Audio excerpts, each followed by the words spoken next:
having a little bit of struggle. Adobe just ended my subscription with them, so I had to renew really quick, but I think we're all up to speed. So let me double check everywhere. And then we'll go ahead and get started painting this female face.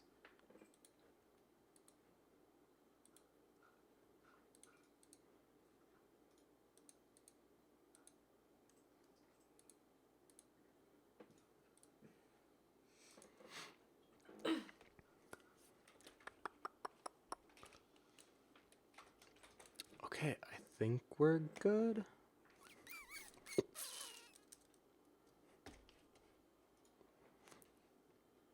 Yeah, I think we're good.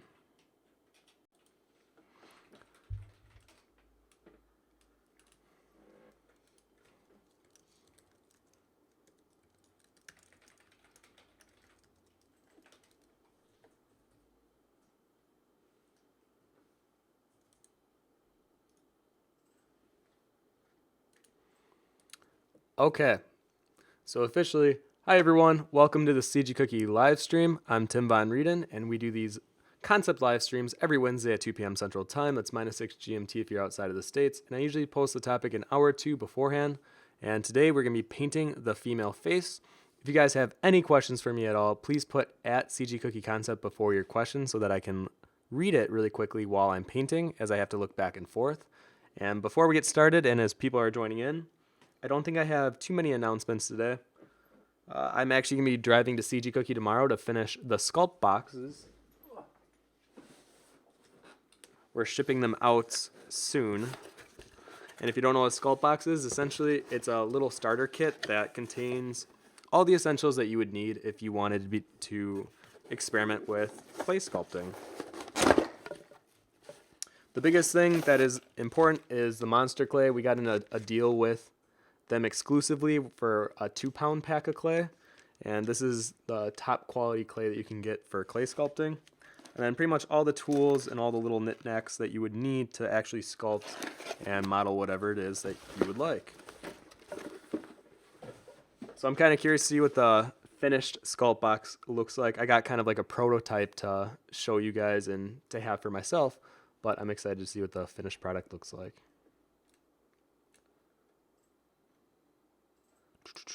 And then the other things that you should know, I am currently working on a Coloris color picker tutorial. They were kind enough to work with us on the last contest that we had, and I'm doing a tutorial on how to work with it.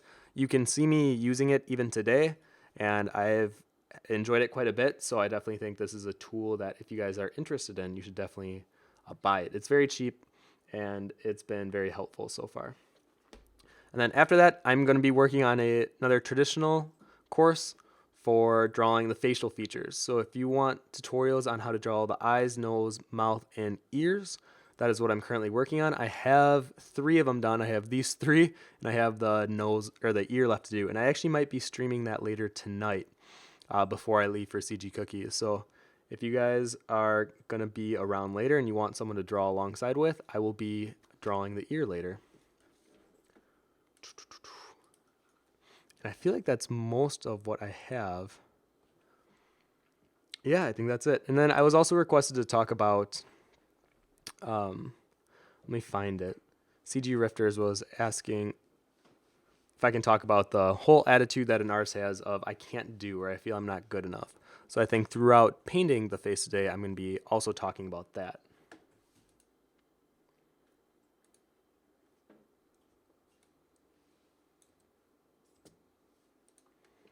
Okay, I think we're good.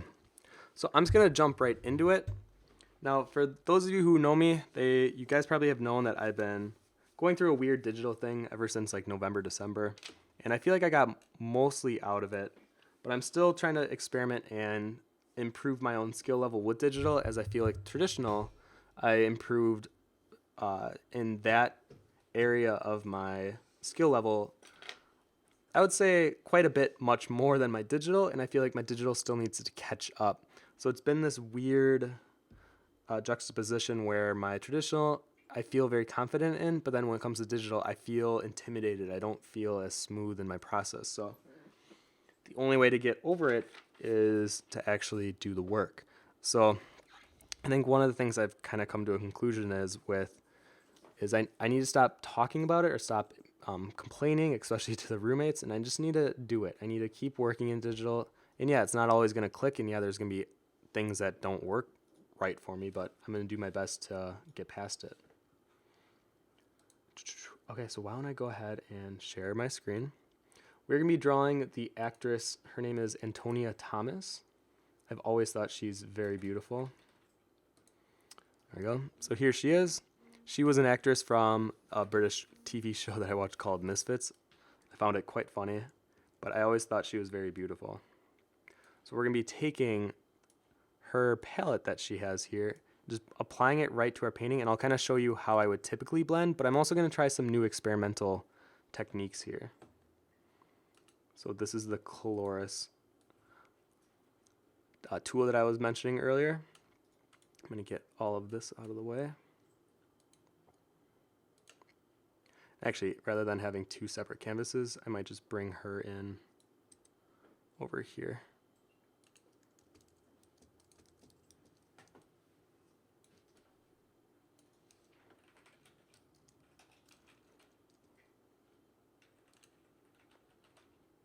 So why do I think it's important to do studies like this?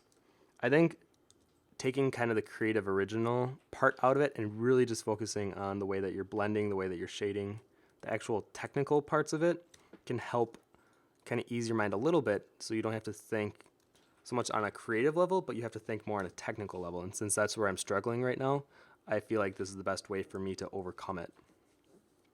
So let's go ahead and do that together. And like I said, if you guys have any questions at all, please just remember to put @CGCookieConcept before the question itself.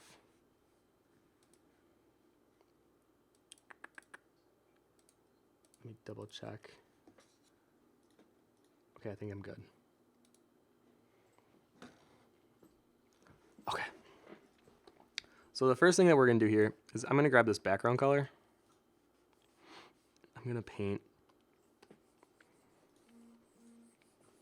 pretty much over it, or under it. So I have the line art on its own layer. This is going to be really dark for the first part, and we're going to be painting over it, so just bear with me for a second here. And then essentially what I'm going to do is I'm going to color pick, but I'm not so much focusing on how realistic I can make this look. I'm trying to focus more on the way that I'm laying it down and how good it feels to use this brush.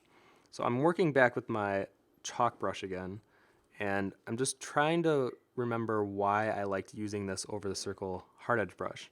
It's been a kind of a crazy struggle journey, I would say, working with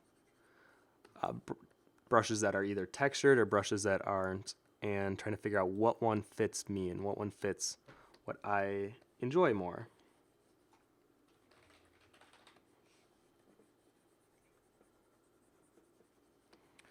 So I'm going to lay out a foundation first.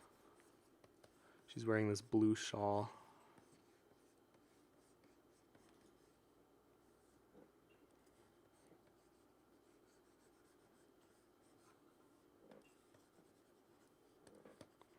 And the way that I'm going to color pick is I'm not trying to keep it focused on the details. I'm trying to focus mainly on creating a very similar tone and palette that we have with the face.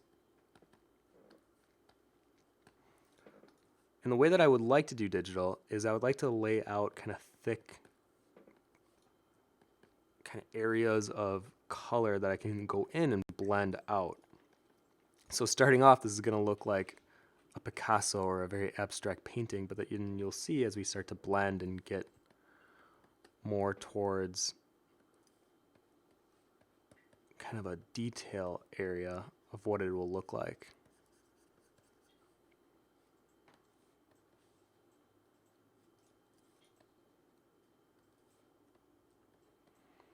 And it was funny that CG Rifters wanted me to talk about failure and feeling not good enough as an artist, because literally right before the stream started and before the whole Adobe thing, I saw Miles Johnson post something about his struggle with always thinking about things coming to an end, or things not being able to enjoy the moment fully because you're already thinking about how it will end. And that's something that I feel I relate with. So I wanted to respond before I started the stream. And I think it's good for you guys to know that it, even with art, no, regardless of how established or successful the perception might be, every artist goes through kind of the same process with their pieces of feeling like sometimes like they cheated. I sometimes feel like I don't know how I got my paintings to some of the ones that I feel most proud of. I sometimes don't understand how I got them to that state. And I feel like with some of them, I lucked out, and you have this weird conspiracy in your mind that you can't recreate that same success, the same visual success that you had on a previous piece. So I find it interesting to see other artists like Miles then kind of go through something similar, and it just kind of reminds me that artists are connected in a lot of the way that they think and the way that we create.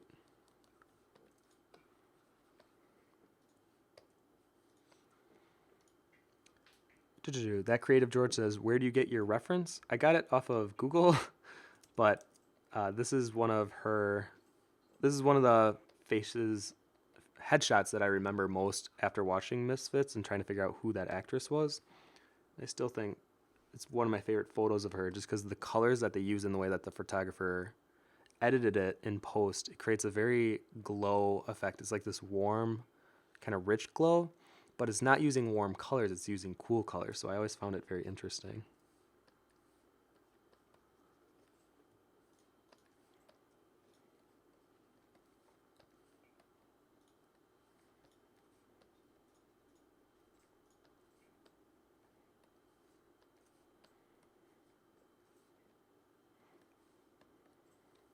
I'm sure there's some of you out there that are also kind of going through I don't know if it's per se a digital struggle, but a struggle with art. We all go through it, I would say, on like a weekly basis of some kind, whether it's smaller or sometimes more a little larger of a crisis. And I just want you guys to know that that's very common. I feel like every other week I'm having some kind of paranoia with digital.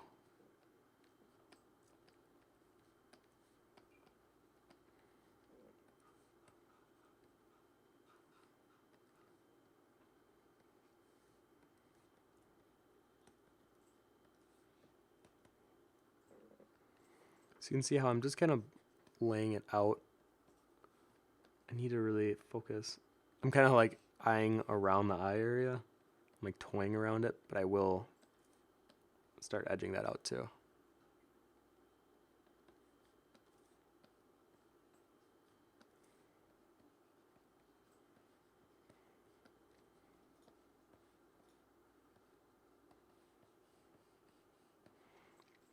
Because I think the best way that I'm going to learn digital is to treat it more like a painting and kind of layer it up. So traditional, I don't really work with a lot of value. I try to keep more of a minimal aspect to it. But with digital and playing with colors, you really have to think about how you're blending them together, and is it working right? Do the values feel like they're placed correctly?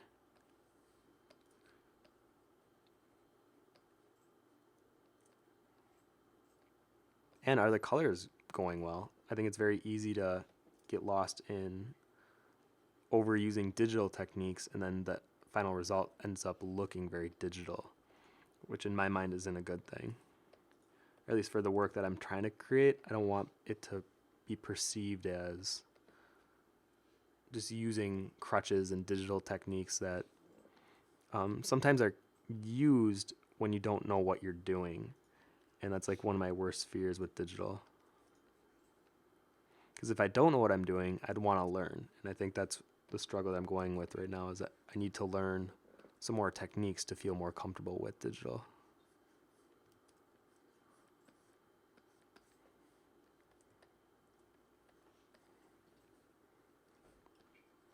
And if you guys ever do a study like this, please be sure to let the people or wherever you're posting it know that it was a study.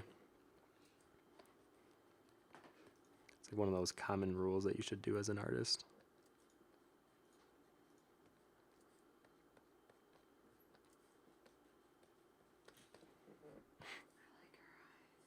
they beautiful?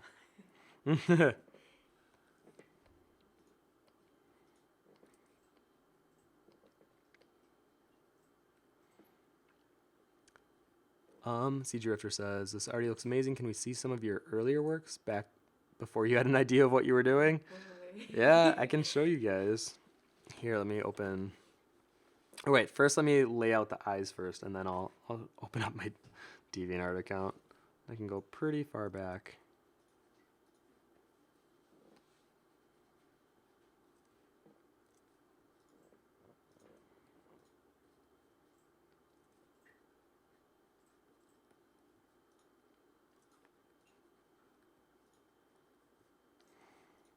Oh, I forgot that it was daylight savings time.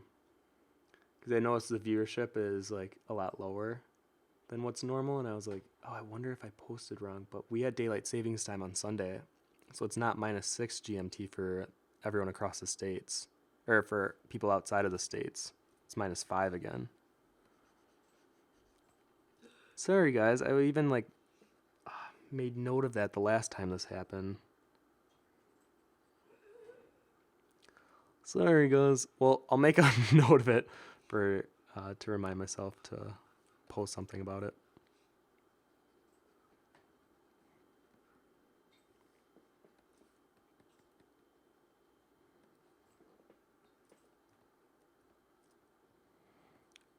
You may have also noticed that I'm keeping the brush size rather large. I think if I have a smaller size brush, I'll want to detail too soon. So instead, I'm going to keep it larger, and it forces me to focus on values and blocking them out first. Oh, I actually kind of like her with purple eyes right now.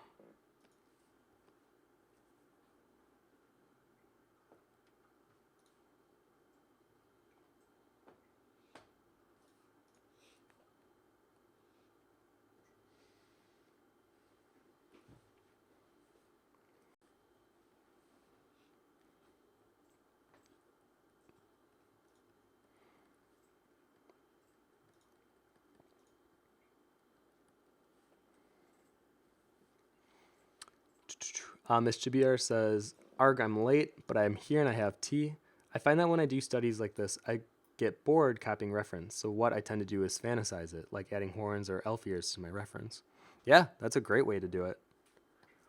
Oftentimes when I'm doing even my traditional work, I'll kind of Frankenstein a few images together. Like if I really like the horns on a picture of a ram I found, but I wanted to do more of a celestial angel looking humanoid character, then I'll combine them. So I think it's great to combine references to do whatever it is that you're trying to create.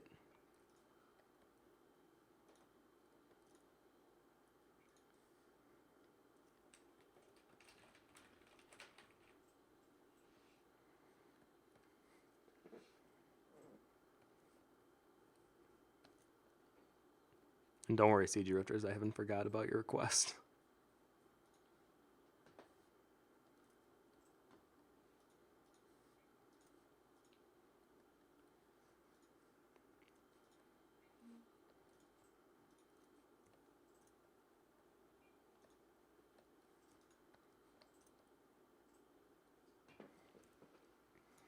Okay.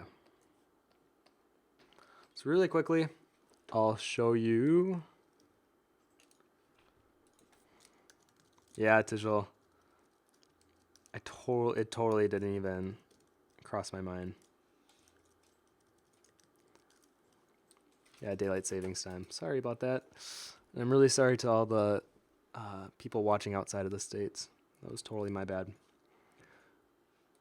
All right, so really quickly, I'm going to go ahead and show you my old DeviantArt account and kind of show you what I went through before and where I've kind of come since. All right, so way back in the day, when I had no idea what I was doing, my digital stuff often looked like this.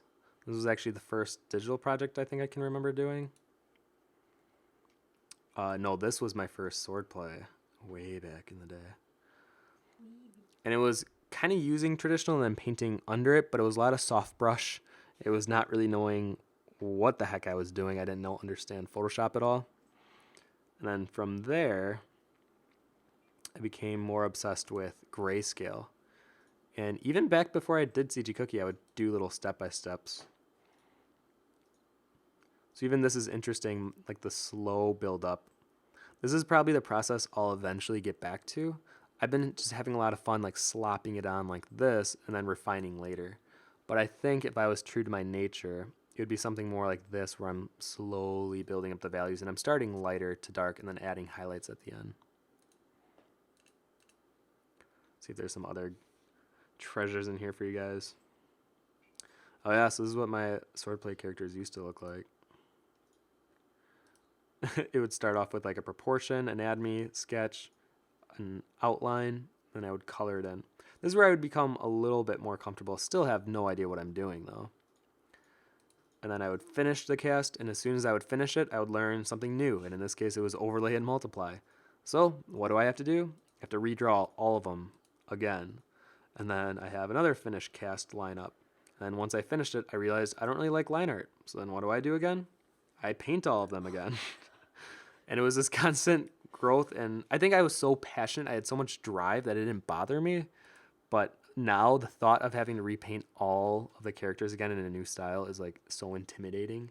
I needed to like get past that mental block. But back then I had like that's all I ever wanted to do. So I had no problem doing it. And I think that's where I saw the most growth is where I dropped the line art completely and I just had fun more painting it. Let me see if there's another good example of where, oh, this was another milestone for me. This is when I realized I could be a little bit more incomplete with my rendering, not so much realistic. And I had a lot of fun working on this. And I remember not having a lot of fun with digital back in that time again. It's same cycle over again. And then I remember when I first started doing environments, see how rough this is. And then from here, that became this. So I felt like I had a lot of growth in just understanding color and light, or with digital, not being so soft and having everything have a glow and making it more look like a painting, more like a oil or traditional painting. And I think that's why I had so much fun with that red painting that I did. And here's where I got my job at CG Cookie. This was the first big thing I did with Cookie. And I really enjoyed values and working with dark, hidden shadow areas. It was the big thing, and I remember Dave Raposa was an influence on me at the time. So I would do like these as close to rendered as realistically as possible as I could. And I had this big battle in me where I was trying to render things realistically, but I also really liked the look and feel of a painterly effect. And I think with digital, I've always been trying to merge the two, and it's been a struggle. I don't even want to say it's been fun. I'll say it's been a struggle. So like here's an example of how I would want to render realistically, and for work, I did have to do a lot of rendering realistically. But then I had a lot of fun doing something more painterly. Yeah, here was the old red splash screen that I created for the tutorial. And this was another fun one. But the biggest digital piece I think that I had that really, I don't know, it like set the standard for then on would be this earth elemental piece. The biggest reason I always go back to this one is because I enjoyed this thoroughly and it's not realistic. And it was like me opening my eyes to the fact that I don't have to render realistically and I can still really enjoy the outcome. So this will always be one of those staple pieces in my heart. And like in my timeline, this would always be one of those that I would put as like a milestone in my career. And then I would kind of paint that way. And then you can see even in this little lava fiend, I started adding more of that realistic bounce light back in. And I actually really love this one too, but I'm starting to add more of the realistic elements back in. And then by the time I got to Jinx, I'm still really proud of the way that this one turned out, but you can see how it's more realistic in the rendering. And yeah, it has some fantastical elements to it, but it didn't feel painterly at all. And then like the other League of Legends painting that I did was very painterly and had more texture everywhere. So it's funny, if anyone was to go through my DeviantArt, they can probably just see the struggle. Even like these matte stickers. Like look how soft and realistic shaded he is. And then the thing right next to it is more painterly. So it's always a back and forth. I don't know if I'll ever completely feel comfortable with whatever style I have. I think I have such ties to realism, but I have a lot of fun with fantastical that even like this I thoroughly enjoyed doing. But then if I would want to render it further, there's that part of my brain that's like, oh, we can take this step further. While the other part's like, no, you're done. So not to take you guys on a memory journey here. Oh, this was another one that was super fun for me. That was where I was just painting it and it felt good. And here's the more realism. So we'll see. Do I know what direction I'm headed? Not really. I just know I'm still walking. So as long as I'm still walking, I'll eventually figure out what direction I'm going in. And then this was the most recent one with Christina, where she was another one of those where I was leaning more toward realistic, but then I would add more texture brushes on top. I would give it some more of a roughness to it. So we'll see. But yeah, I hope that was fun for you. Let me see the questions. Eve says, how long is this ago in years? That whole thing that we just saw was within the past 5 years. Yeah. Or no, sorry, 7. Yeah, because I'm 27. Ugh. Oh, I'm 27 though, yeah. Digital says, oh my god, what was that flying woman piece with all the color? I've never seen that before. I'm not sure which one you're talking about. Actually, that might be Jimbo from Treasure Planet.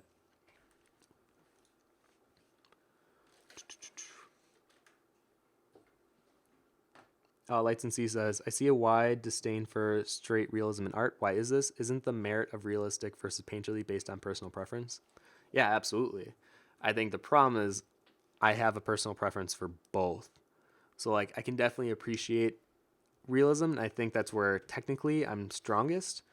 But I think there's more creativity, there's more originality, and there's just a sense of freedom with things that aren't hyper realistic and being more painterly. So it's this weird battle where I feel like it was like I was meant to do realism, but my heart wants to do something more painterly, and it's just trying to find a conclusion, like mix of the two. And I think I'll eventually find it. I'm just still in that like merging of the two, and that's why I get frustrated. All right, so let's get back to our painting here. So you can see what we have going on. I'm actually gonna hide. Actually, I'm not gonna hide the line art layer quite yet.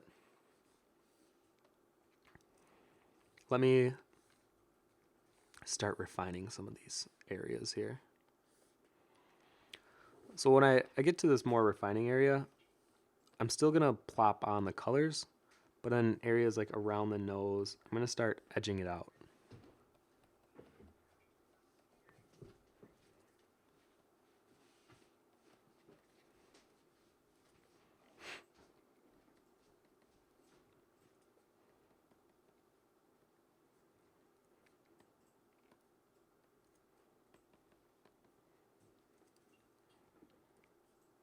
And now that the more I think about it, I do think that will always be my artistic journey. Is you'll never be fully comfortable with where you're at. I think you can definitely be proud of like the progress you made or how far you've come, but you'll never have that 100% satisfaction of like this is where I am, because you'll always want to get better at the same time. So even though I feel like comfortable with my traditional, I still think it has a ways to go and I could get so much better. But I feel more comfortable. I feel more confident. I think the best art comes from a confidence in your own work and your process. So I feel very confident with that. But then when it comes to digital, I feel very unconfident, so like almost more insecure with it. So I think that's why it shows, and why people always tell me my traditional's better than my digital. I think it just stems from the fact that I don't feel as comfortable with digital as I do traditional. Green Goddess says, I love realism but also love the painterly. That's my favorite combo. Why do you have to only be one? I feel like that's my style as well, and I like that it's different. Oh, no, I like that I enjoy both. I think I do have a wide taste. But when it comes to like, so even finishing this piece, do I let it be more realistic or do I let it be more painterly? I can appreciate both and I like both, but which one do I do? And I think I'm going to have this one be more painterly. And is that right? Is that wrong? I There is no right and wrong. So it's not even like there's a right answer. It's just what you're feeling that day. I think that's maybe where it bothers me, where I like being consistent. I think I get that from my father, and having pieces next to each other that are inconsistent, yeah, it might show more range as an artist, but I feel like I need to develop one of those styles to really make it my own.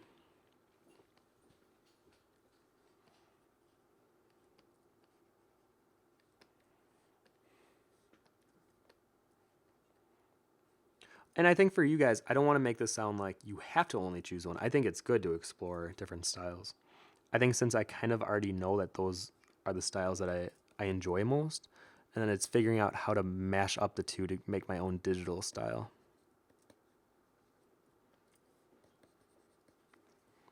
But it's going to be an ongoing process. You can't just learn that overnight. Oh, welcome back, Price.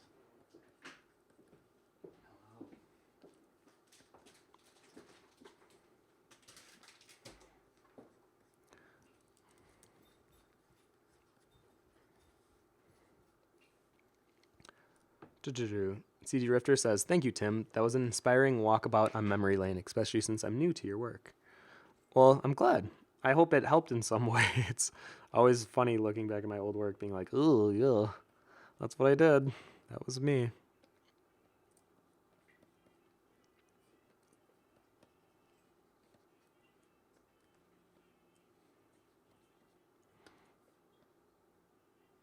Is that key?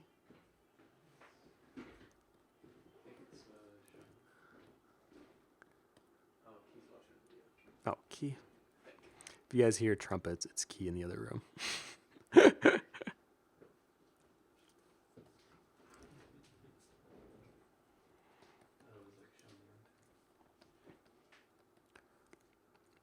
So now I'm just going through the face and I'm looking at areas that need to be more blended out. So there's a lot of roughness from the color blocking, which is great. So now we have some of these colors and we can even eyedropper tool some of the colors around the area we're working and just pushing it further.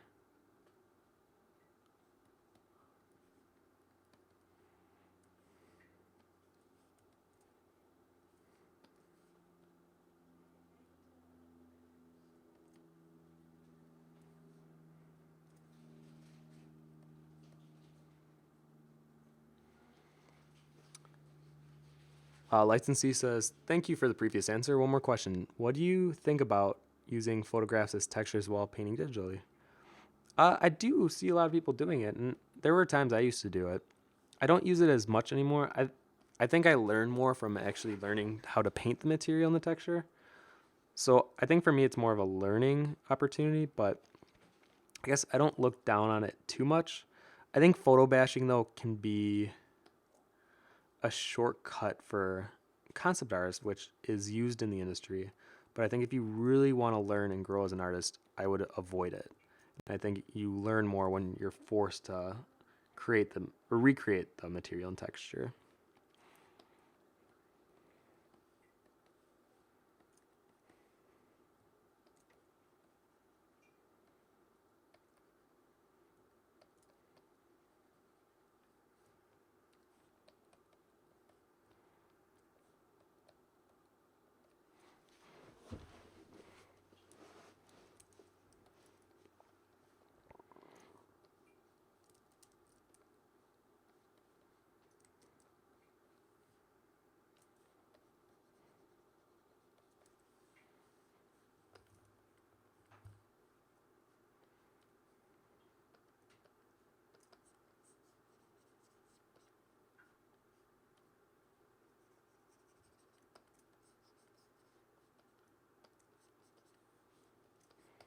So you can see as we go start from like a larger size brush and a larger area of detail, and we slowly become smaller and smaller.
Sneaky Wolf 117 says, I've only really been drawing for 144 days. I started doing daily drawings for that long, and I haven't truly drawn much before that.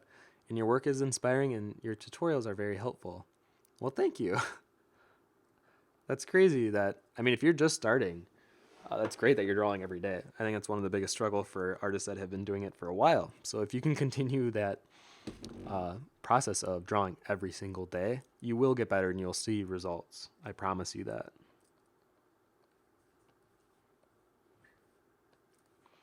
She's a very, you can see the shine on her upper lip there. And it's funny, now that I've been watching more tutorials from other digital artists, one of them was Ross Tran, and the video that I found super helpful was him talking about instant gratification and how there's parts in your painting or while you're working that like give you that instant sense of gratification. And for me, I already know it's doing the eyes and like adding highlights or like adding a little sheen to the nose or freckles. And he says that you gotta wait, like give yourself kind of a duration of time between those instant senses of gratification, because then you feel like you're building towards them, you're working towards them. Or if you get them out of the way too soon, you feel like then all you have is kind of the blunt work ahead of you, which not only can be seen as not very fun, but it might discourage you from really pushing your work. Where if you kind of have a goal to work towards, it helps, or at least I'm going to take that advice and run with it. I really liked the way that he was explaining it. And I agree with it 100%.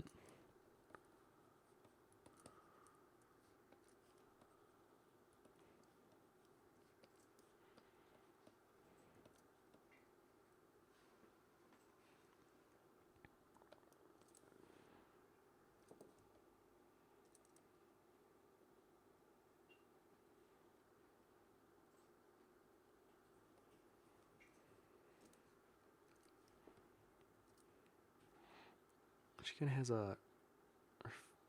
the lights passing through the shawl on this side. I'm actually able to see some of that light fall on her skin.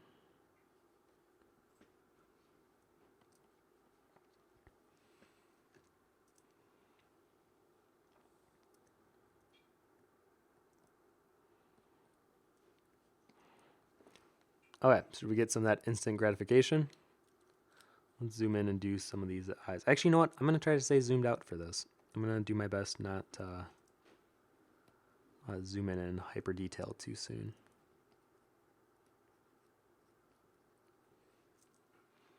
But I'll show you what we did on that layer alone.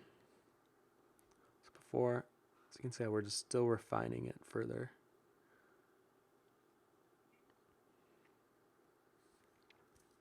Actually, there's still some areas that I can push. Because I want to hide the line art layer and work without it.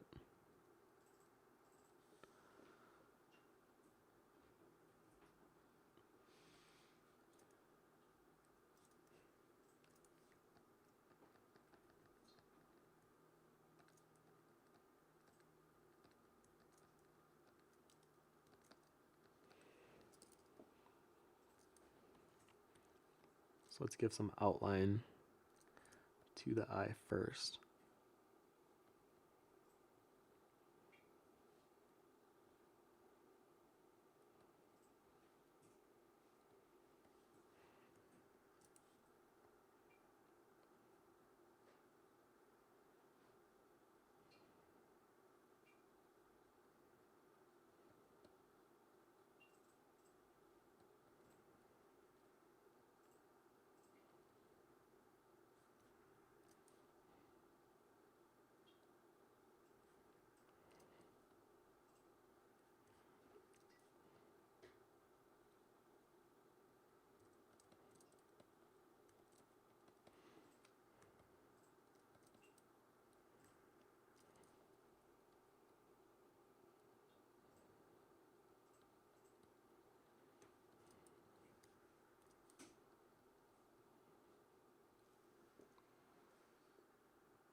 me do the same for this eyeball.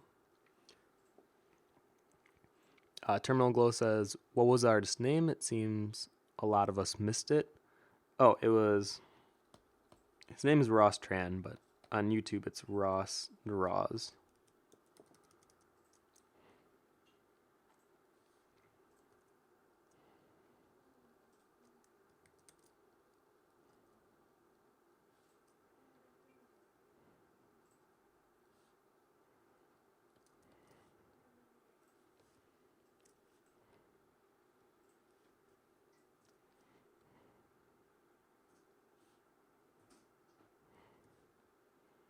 She has these very stunning eyes. It's like the highlight, I'm not going to add in the eye yet. I'm going to wait and save it because I know that that's a instant gratification area for me.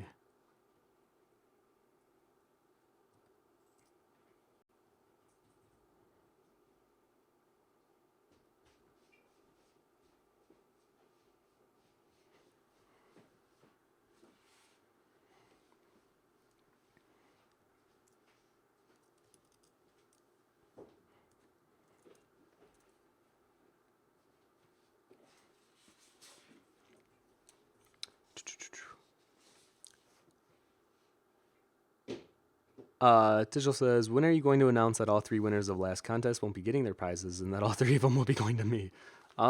It's still a secret, so now that it's not a secret anymore, you don't get it.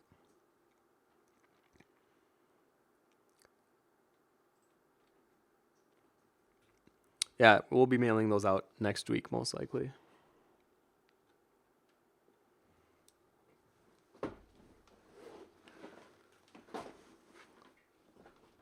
Okay. So now let's see what the difference is. So hopefully, guys, you can see that a bit clearer. And now that we take the liner off, yeah, I'm going to take the liner off. Okay, so now I have kind of this painterly look to what I have in front of me. Oh, you know what? I totally missed the side of the face. Let me go ahead and fix that up quick. I was like, something about the bone structure on the left side of the cheeks looks wrong. It's because I didn't even touch it.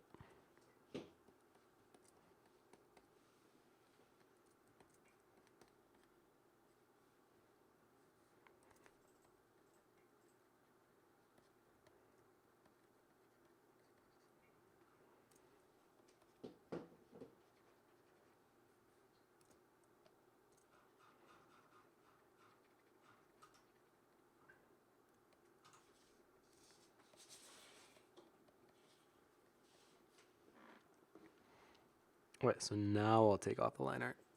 Alright, I feel pretty good about this.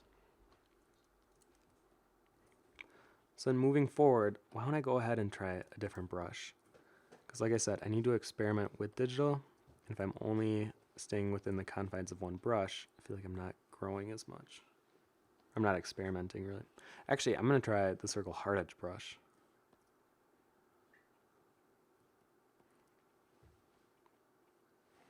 Because I used to use this all the time for blending, and I really liked it. I don't know if sometime along the way I decided that if I wanted to have texture, I have to have a textured brush.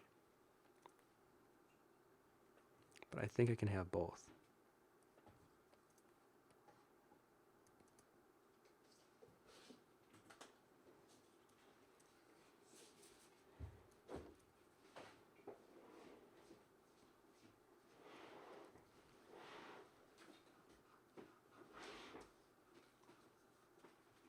Now her eyebrow I might not detail on the stream, just because I think that is more time consuming. I'd rather spend it on the areas that I know will matter more. Yes? What? I'm just looking at it. Oh, that's where we're at. I miss her dark eyes. How you had them. What? When you were first painting her, you avoided the eyes and it was just darkness. Oh, yeah, I know. Yeah, like that. Or when it was black. No, it was completely. Oh, yeah. Those are beautiful. Yeah, she's gorgeous.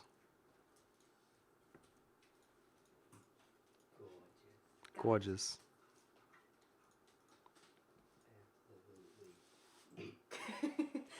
Gouge. I'm sorry, you're pretty straight. It's okay. I'm used to you disrespecting me. Oh boy. The shade. Press 1 if you hate Tim. You know that woman's. He would spread hate on my own stream. He does that wherever he goes. Sean? Mm-hmm. I don't know. Sean is a pure human. That's what we wanted us to believe. Sneaky Wolf 117 says, I wanted to say thank you also with my daily drawings a few days ago. I started switching between graphite, which is what I normally use, to every other day I would do digital, and I found it somewhat hard not to get somewhat discouraged. So your art kind of helps me push it through. Digital has very impressive results. Well, good. I'm glad. I know that I'm forced to work with digital for my job, and I like digital. There's things I like about digital, but I just know deep down I enjoy traditional better. But I think it comes from a place of confidence. I'm more confident with my traditional, so of course I like it better. Or if I improved my digital to where I felt more comfortable with it, then I think I would enjoy it just as much.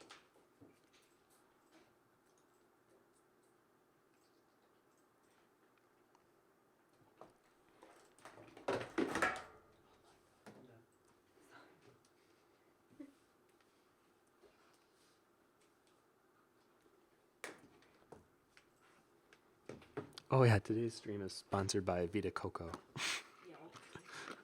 Every day. I always have something that I'm drinking on the stream, and today, Vita Coco. But not actually sponsored you with. Ouch. True though. Just start tweeting at him. Vita Coco, please let me sponsor.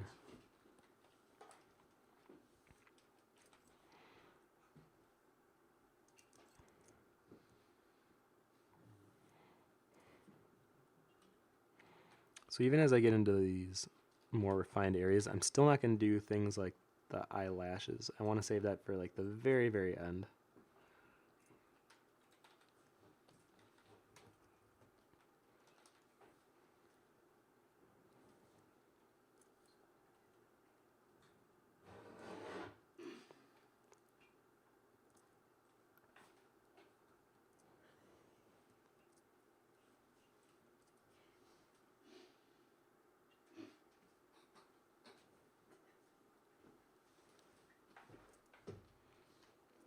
Lights and Seas says, side question, how can an artist maintain health while sitting for long periods at a time You at a don't. desk painting? Thanks. It's definitely difficult. Yoga. I think it's good to at least walk around. Like if you kind of notice that you're uncomfortable, rather than just readjusting in your seat, like actually go walk around, go get a glass of water or something.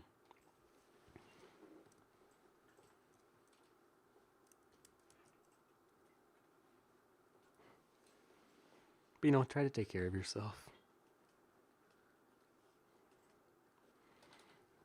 Don't eat crappy food. Eat sensibly. Don't eat meat. Cookies. Don't eat meat. Of course, your vegetarian agenda. I'm just saying, if you want to improve your health.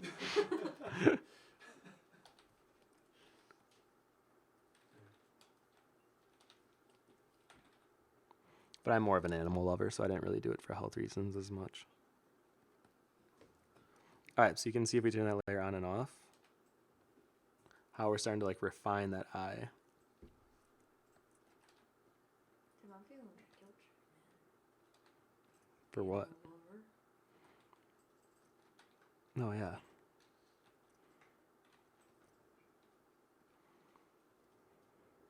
Do you think other people don't love animals? Just not as much. Well, I thank you. Pure, I think it was Prygo Red for following.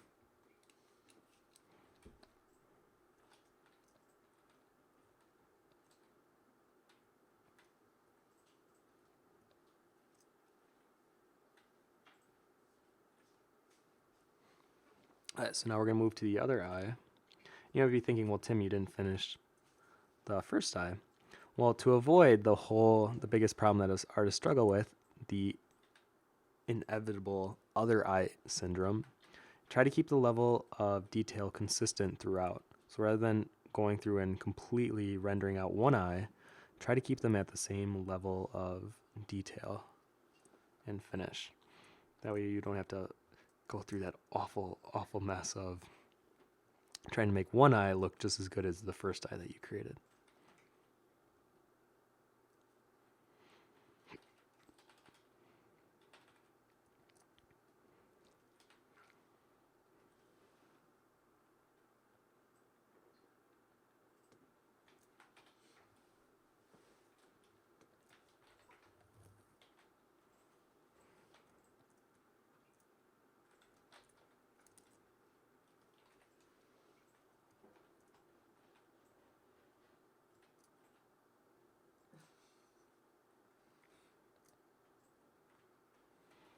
Okay, so like that.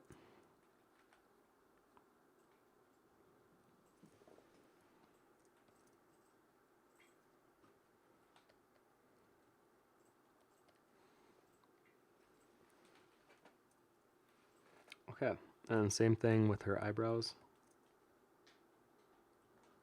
Not gonna detail them too much. I'm gonna leave them more as a block. I think if we have some time, I'll start to render them out a bit, but I'm gonna leave them more as the shape blocks right now. Well, thank you, Jen's Art, for following.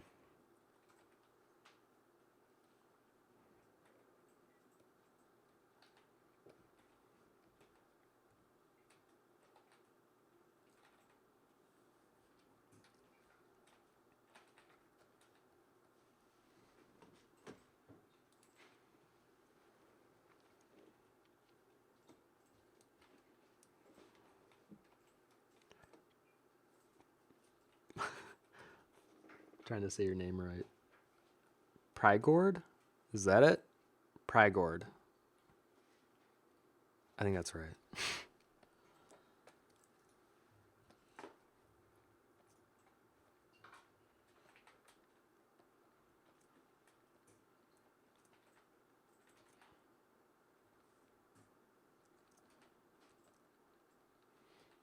Add some of those wrinkles underneath the eye.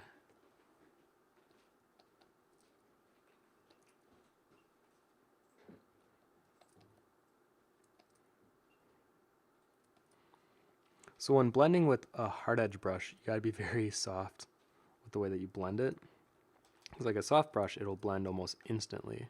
With a hard brush, you're gonna leave an edge, so you have to blend the two together. You might be thinking, well, why would you want to use a hard edge brush then? Well, because I like that it leaves some of the edge behind. Because I think if you use a soft edge, it can look too smooth too quickly. And I try to avoid that, especially with digital painting.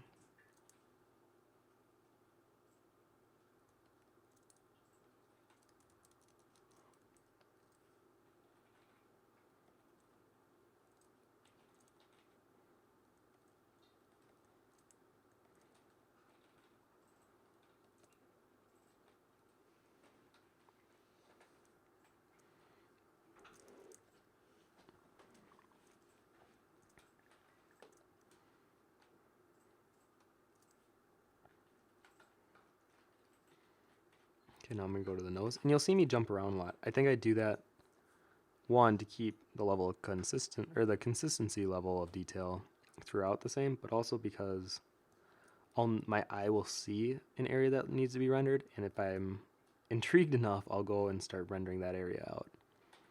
So this is a constant jump around on a piece whenever I'm doing digital. Or even traditional. I think I do the same thing there as well.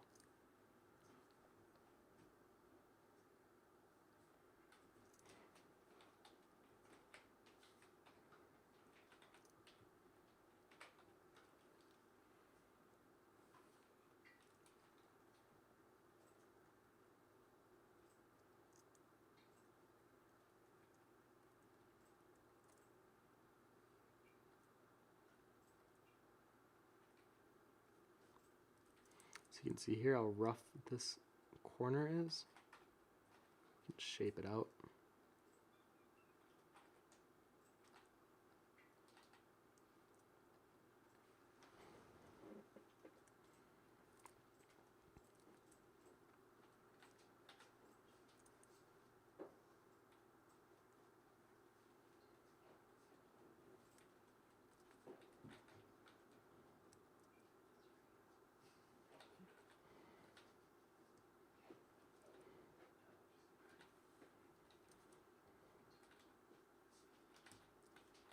There we go. Blend that up.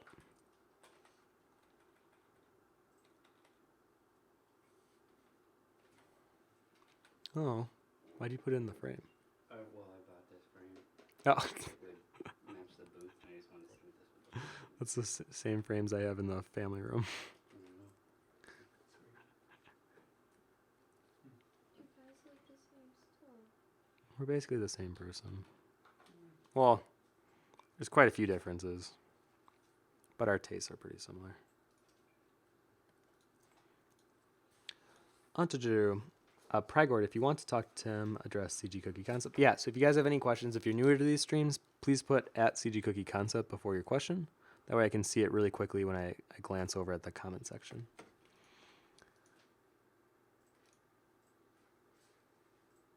The art creator says, do you ever find yourself in the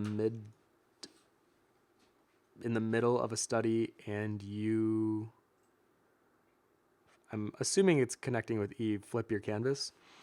Yeah, I really should be doing that more here. Here, I'll flip it now. Oh yeah, that does kind of give it a whole new perspective.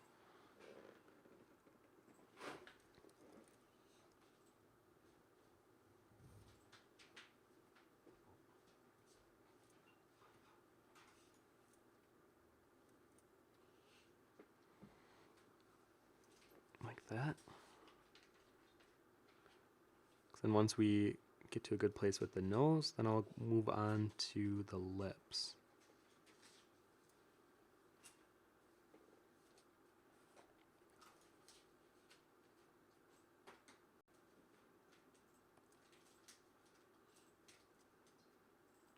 And I think the other reason I like studying realism stuff is it reminds me how different the face is from one side to the other, not only in terms with the proportions and the slight variations in the anatomy shifts, but in the way that color is used. Because like even in the nose, the way that I'm rendering this side is different than this side. And that color variation is intriguing.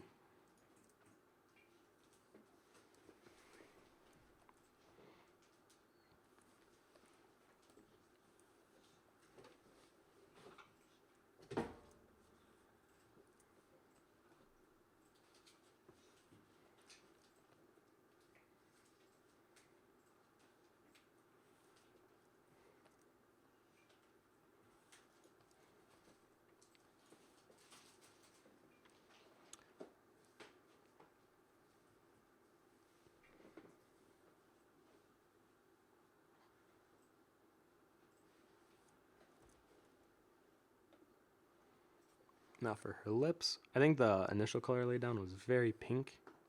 She does have very pink lips. I think the way the photographer edited it enhanced the color and the richness. I'm going to play with some of the colors that are used here.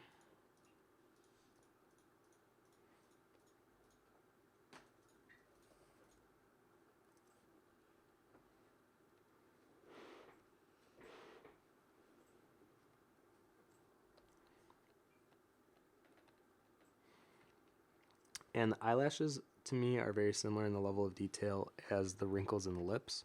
So I'm not going to be detailing those out too much and saving those for when I do like the final render. Prigard says, man, I'm nowhere near your level, but could you give me feedback on something I recently made? Can I post a link? You can definitely post a link. I recommend posting things in the community so that the community can give you feedback, because oftentimes I'm too busy to give one-on-one feedback. But what I'm going to be doing with CG Cookies soon is I'm going to have scheduled critiques where people can come in and submit their work, and for like 20 minutes, I'll give you a one-on-one critique and review. And that's going to be for the pro members of CG Cookie, but that will probably start happening once the new site update is released. There's a huge site release coming for CG Cookie, and it highly benefits concept art and visual people, because even the way that the tutorials are displayed and whenever there's a new one, I'm just really excited, because right now the site is very, I don't want to use the word cold, but I'll say it's not as visually intriguing. But with the update, it's going to be a huge visual update, and I'm really excited for that. So along with that, we're also having the ability to stream right from the website. So we're still going to have these CG Cookie weekly Wednesday ones on here on Twitch, but then the more serious ones, the ones that kind of cater more to you as an artist, are going to be on the site itself. So if that's something that interests you, just know that that is coming this summer. And I'll probably do like the one-on-one critiques with the pro members once a month. So I'll have like a sign-up list, and once it goes out, you can sign up, and then it'll kind of repeat itself every single month. But if you kind of get in 1 month, you really should give other people a chance to at least have an opportunity to have their stuff looked at as well.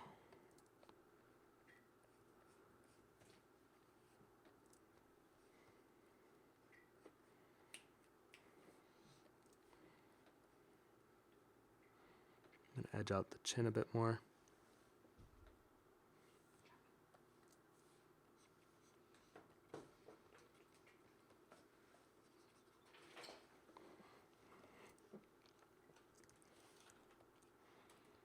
Oh, and for you movie lovers out there, I recently watched Chocolat, which was recommended by a few people. It's very it's a cute, quirky film. And then last night we went to go see Get Out, which is a pretty good thriller.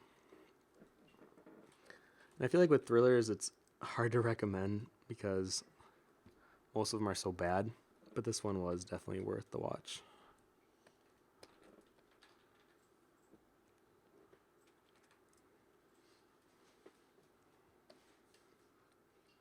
So for the area around the chin, you can see how there is a natural gradient from light to dark. So I don't want to have just like a solid cutoff of light skin color to the inside the shawl area.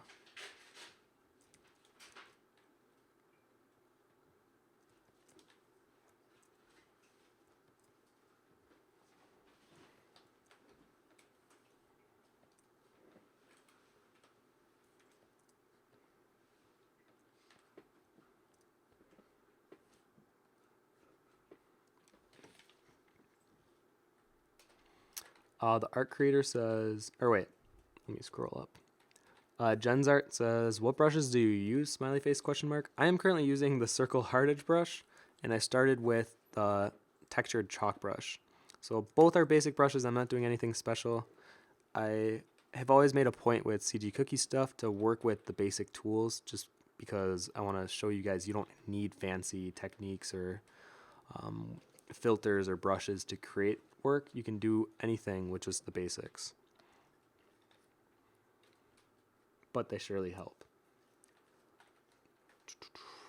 Digital says, as of today, I started putting money aside so I could save up to travel to US next summer so I can kick Sean's butt. That'd be awesome if you came to the States.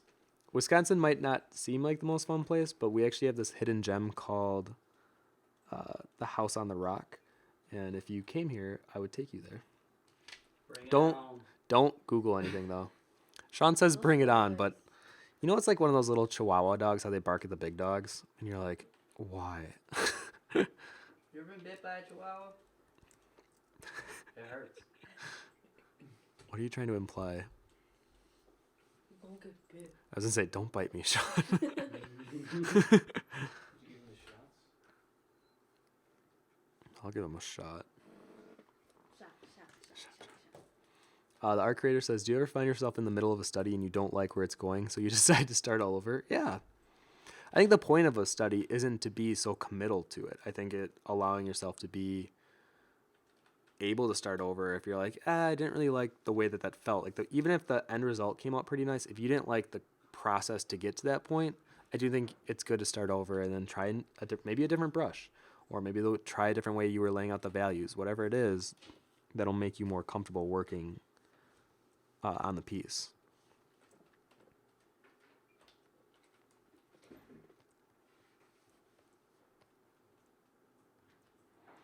So here, I'm actually going to switch to a soft edge brush.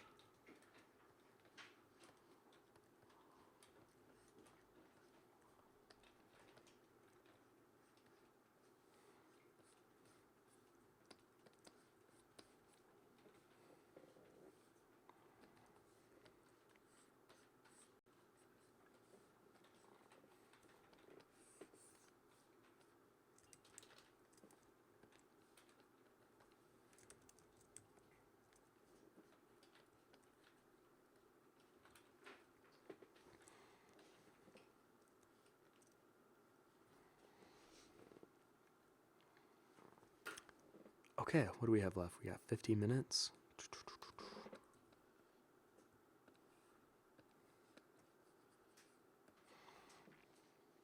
All right, let's go ahead and start rendering out areas further. So the first one, actually, wait, let me show you. I'll flip it first because I do believe in constantly flipping your image while you're working. So you can see before, after, how we're just continuing to refine and give some value and surface to the piece we're working on. But the first thing that I want to work on is the nose.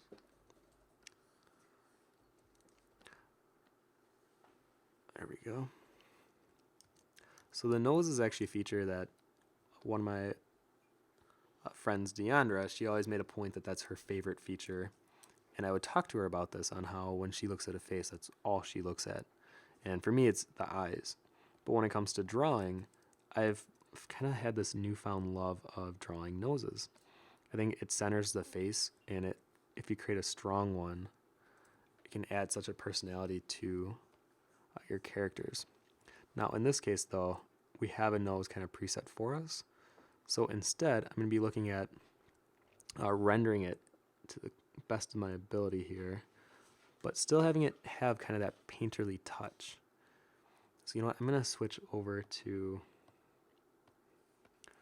this is definitely more of like a painterly brush. It has quite a bit of texture to it. So I think as I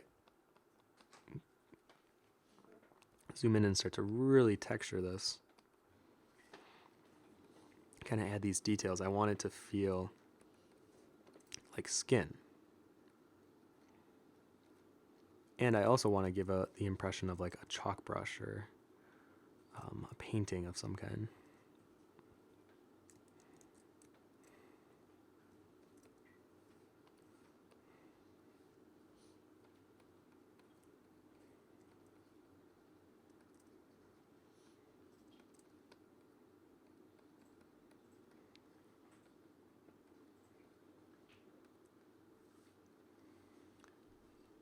Miss Chibi Artist says, I want to see you do the freckles. Oh, you know I'm going to do the freckles.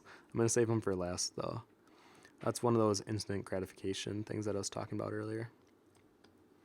So I think for me, it would be the eyes is an instant gratification, freckles, and then adding subtle little highlight speckles in areas that are appropriate.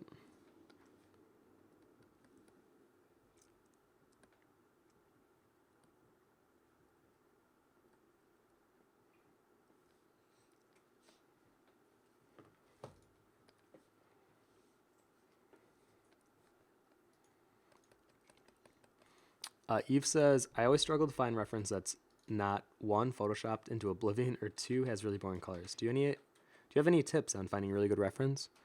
Pinterest, I would say, has been like my number one.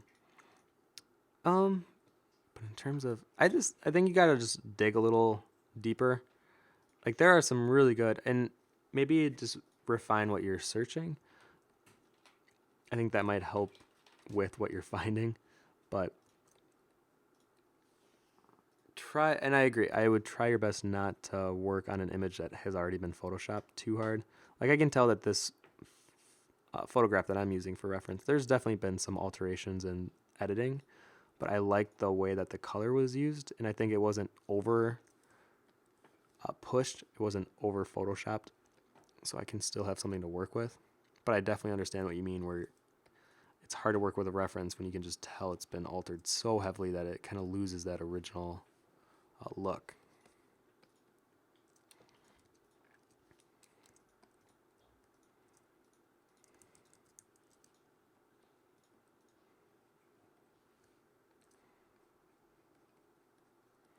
So now I'm going to bring this porous texture around the face.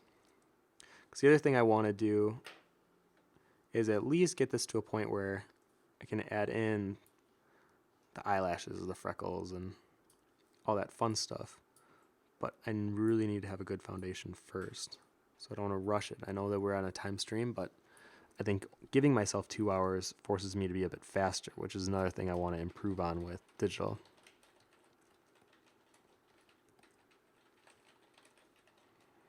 And if that's something that you struggle with, I'm serious. Like, literally set a timer and give yourself that amount of time.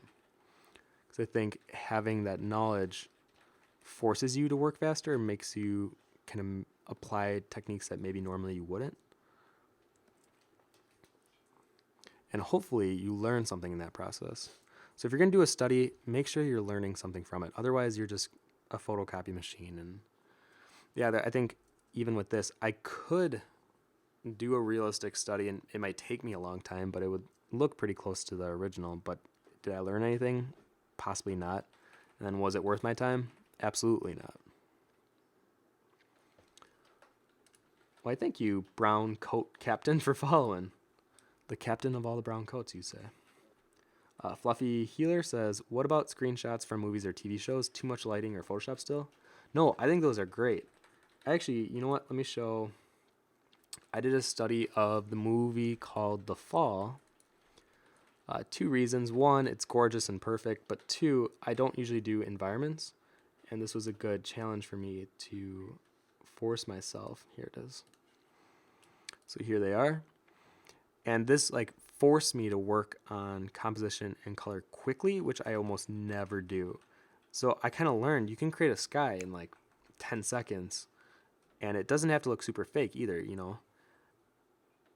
And even while I was doing these, I realized that maybe environments aren't that difficult. I'm just putting them on this pedestal that makes them seem impossible or seem so difficult for me to achieve. But this was I wish I did more of these.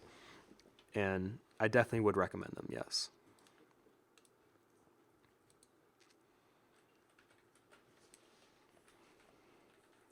Okay, yeah, her nose feels pretty good to me right here. But the area around it still feels a bit rough. So why don't we go ahead and add some texture.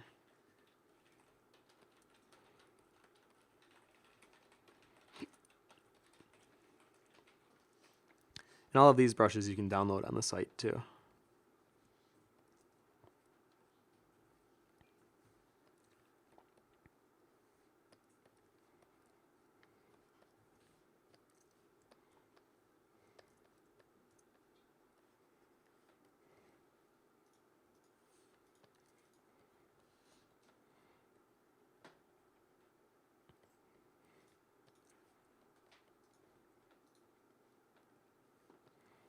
It's definitely very rough down here. Need to clean that up.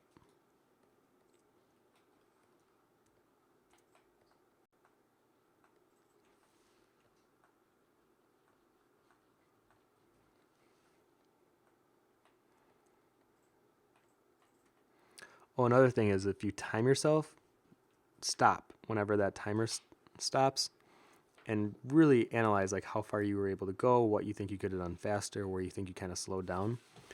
Or if you're able to record the process, because then you can actually see if you like zoom it quickly, like where you were slower, where you were maybe spending too much time, where you weren't spending enough time. And I wish well, actually, this is recording, so I can go back and see where was I kind of wasting some time. Like where could I have trimmed the fat on my time usage? Because I often get focused on areas where they probably don't even need focusing. Especially early in the process, I'm a big offender of rendering out areas that should not be rendered super soon in the whole process itself.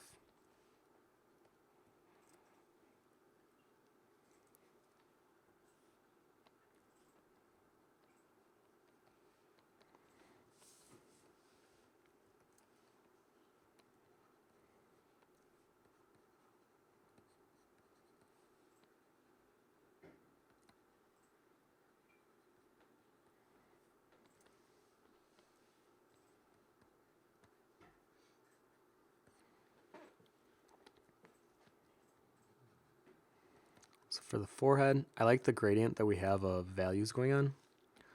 I'm just gonna pretty much just do a coat over like a gloss of texture. And I'm just still using that same texture brush, and we're just blending it together while still having that value.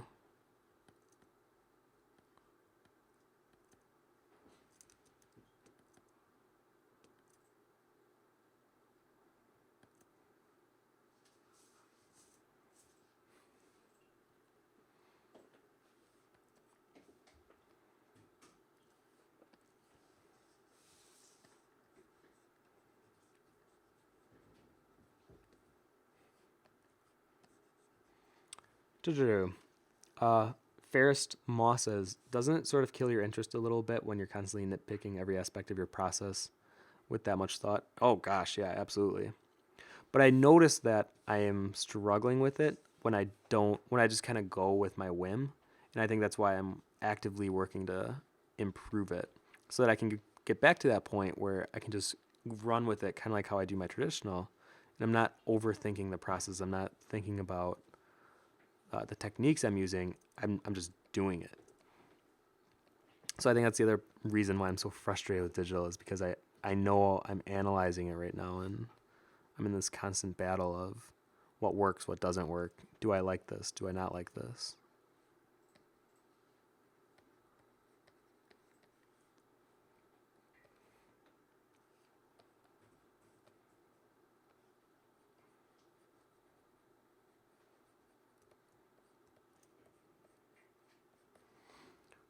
Okay, I think.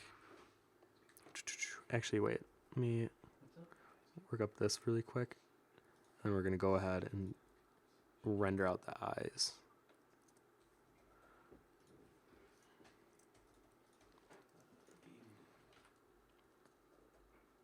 Alright, so I feel good about the nose.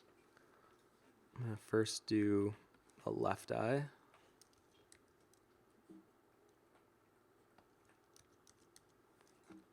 Oops.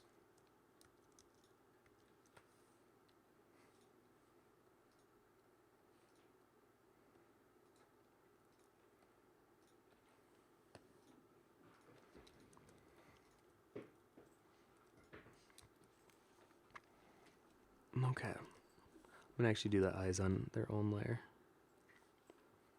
So now I can have some fun adding in these eyelashes. Actually, no. First, I'm going to do the pupil and iris.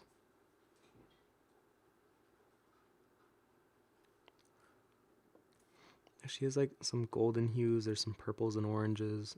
And then the outline actually feels more like a dark purple.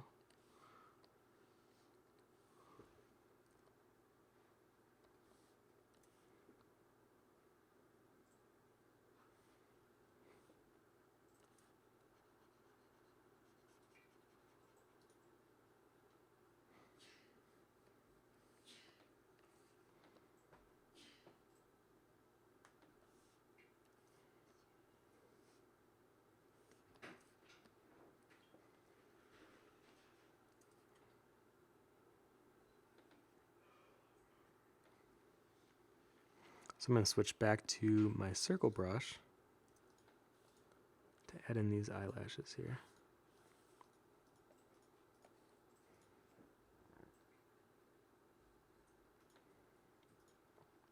I don't want to make them look too crispy because I think that would make them look too digital. So I'm going to add it in kind of in that same roughness that I had with the other brushes, but while still having the look of an eyelash.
Some of these are a bit too clumpy at the end.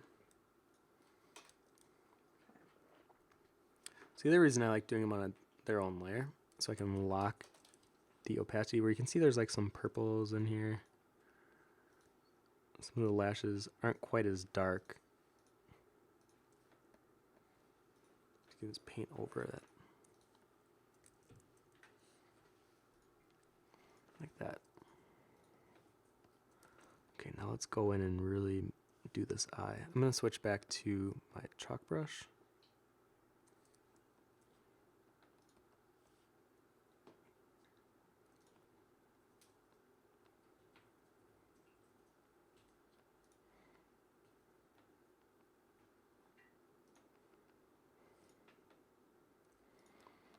Now, these highlights are a bit unusual.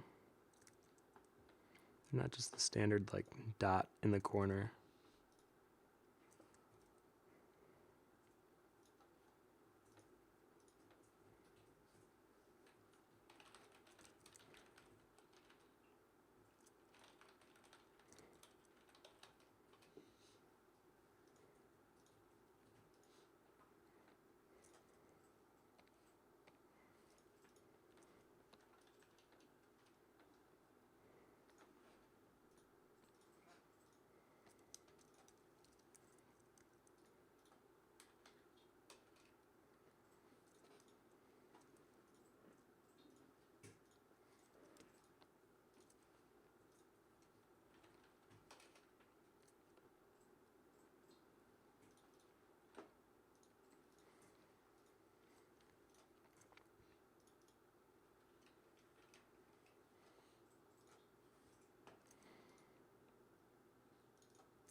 And as we get into this corner of the eye here, a little muscle tissue, and then we do a bit of a highlight in the corner.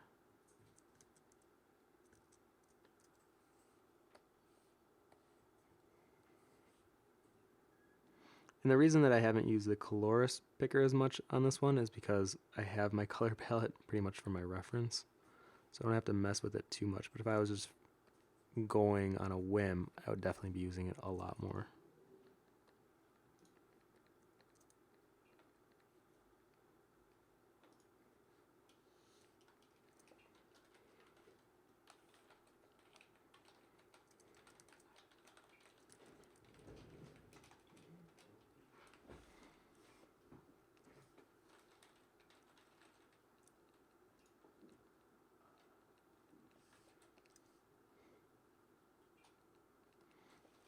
There. Okay, let me zoom out. You can see before and after. We got one of our eyes done. And let me grab the other eye here.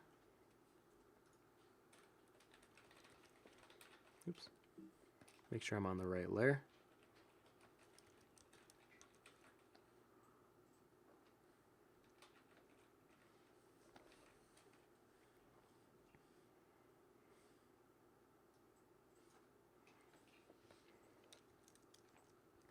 And I'll flip it as we zoom in again. Now I'll do this eye. Christy McVoy says, how do I get over being a perfectionist when it comes to art? Lately I haven't posted much of my work because I feel like it is complete trash when I know that I shouldn't be thinking like that. Any advice? I think it's natural. I often feel like some of the work I do is just trash, especially digital. I always call it digital trash. And I think it's very natural for you to feel either inclined to dislike your work or feel that you aren't reaching the potential that you want to be hitting with your stuff. So I don't think that's a problem. I think it's a problem to stop working. As long as you're working, I think that's what matters. But in terms of how to get over it, you really don't. And I actually thought I would eventually get over that too. Like the better I got, or the more comfortable I felt, or the more pieces I did. But it never actually went away. And if anything, I would say it's gotten worse because now I've built up this expectation in my head of like what level of quality I should be hitting every single piece I do. But for you, the way I would say is take it slow. Don't hate on your work too much. I think it's good to be critical on your work, but as long as it's constructive, and focus on what you're going to do next. So if like you finish a piece and you realize, I really hated the way I did my eyes on this one, on your next piece, really make that be one of the things you really try to push and work on and make correct. But yeah, I definitely get the thing about not posting work too. I feel like something's not good enough, or I don't like a sketch that I did, I won't post it.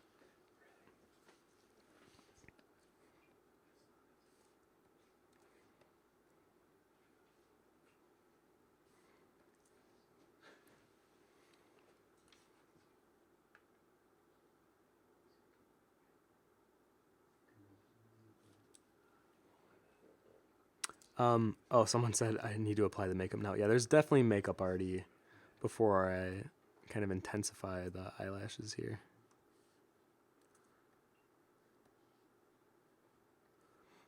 I mean, don't get me wrong, I think she has a very beautiful face to begin with. And we're just complementing the features that she already has with the makeup.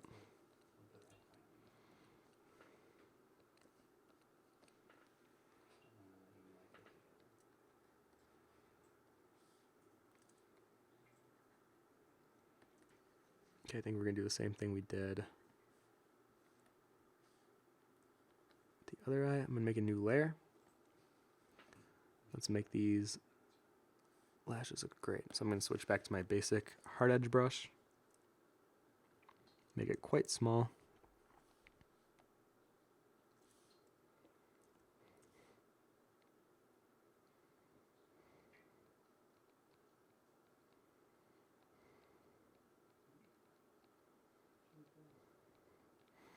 Yeah, these lashes are definitely a little different than the way the other ones were drawn on, or the way that they look, especially on the bottom.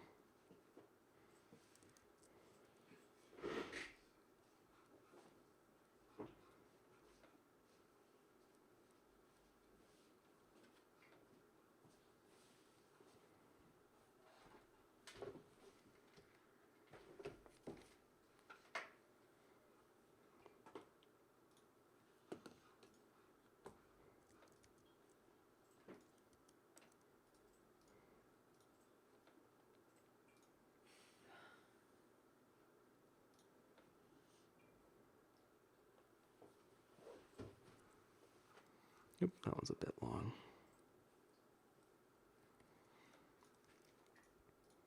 There, something like that. Like, I can tell the color that I picked was a bit too purple here. So after we lay them out, I'm going to change the color to be a bit darker.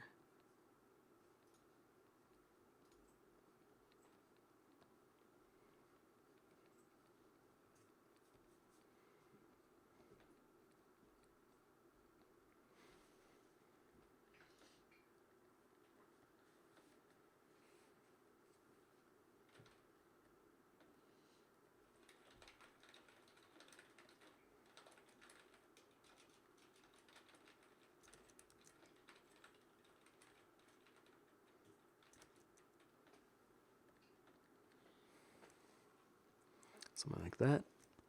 And let's go ahead and render out our eyeball.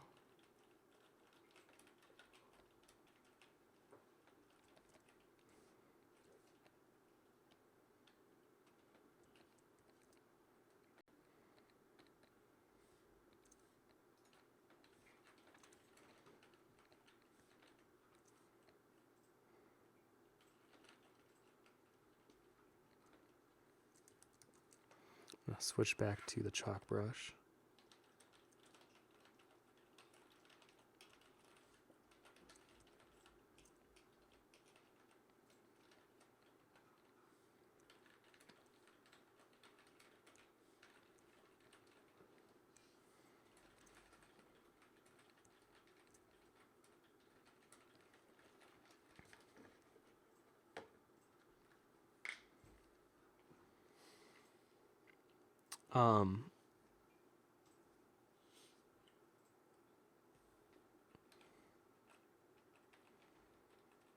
Oh, it looks like Twitch is buffering just a bit.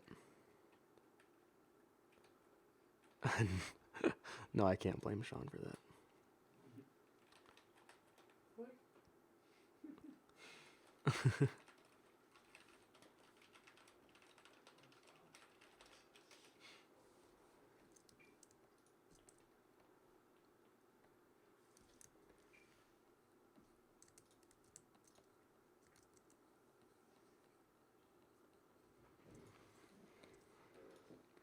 Okay, I'm going to add on the highlights again.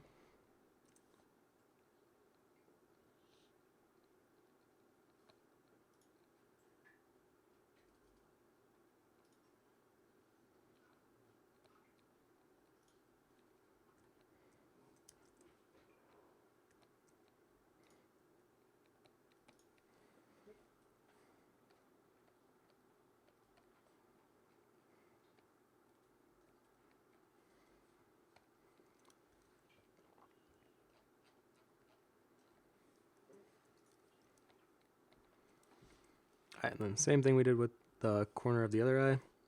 We're going to add in little highlights on the muscle tissue.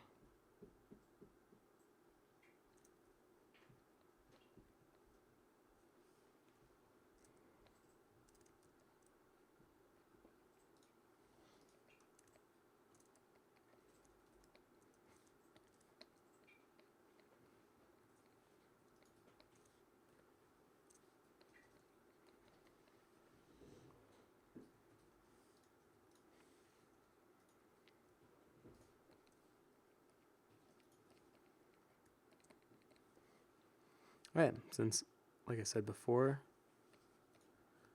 we can just lock the eyelash layer. 'Cause it was a bit darker down here, but I want these lashes to be a bit darker on the top. Alright, let me zoom out, flip it.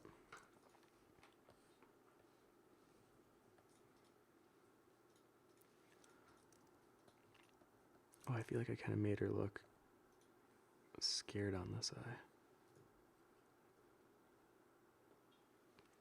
She was like, I don't want a guy applying my eyelashes. Solid Memer says, that eye is on point, dude. Nice work. Thank you.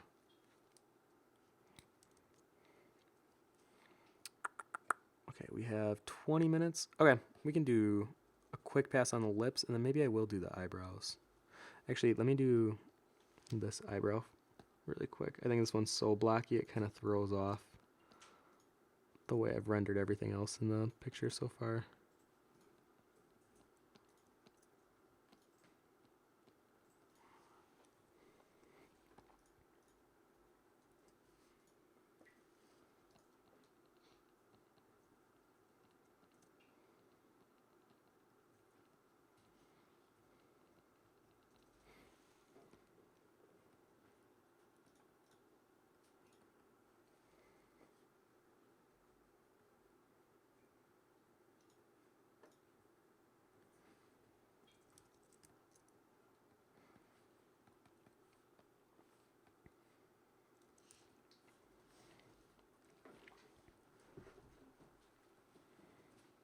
So yeah, I'll try to do eyebrows, a touch up on the lips, and then on the freckles.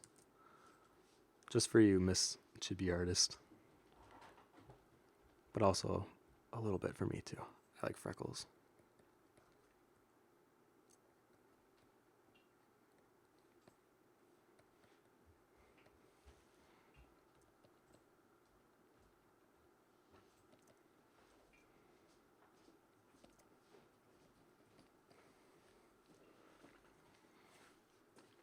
Alright, so now we can move on to her lips.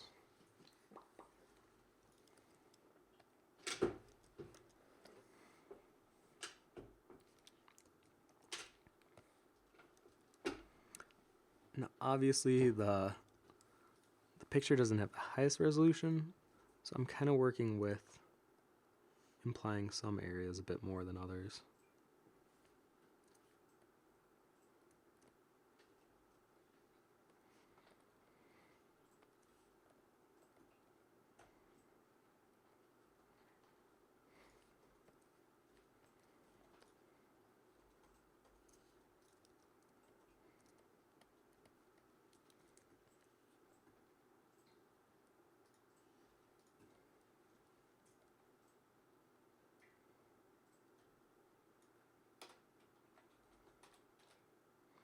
So I'm looking at the way that the lip is wrinkling. And I'm seeing how like there's even a separate wrinkle here, like right here. So I'm having a slight cut. Because the wrinkles only aren't vertical, there's some horizontal ones too in there.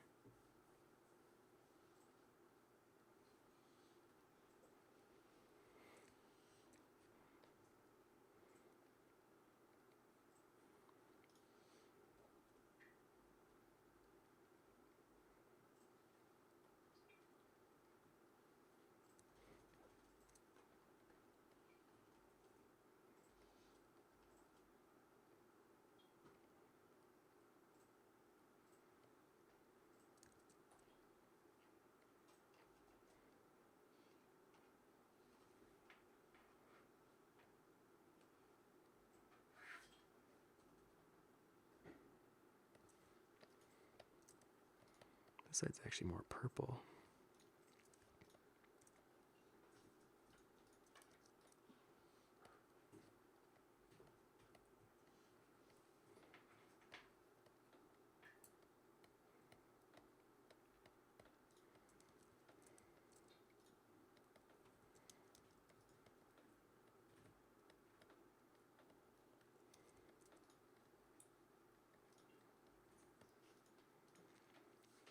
Gypsy Hummingbird says, I'm so ready for the sun to come out so my freckles can be visible again. I'm just excited for it to be summer again. I like to ride my bike, and I'm excited to do that again.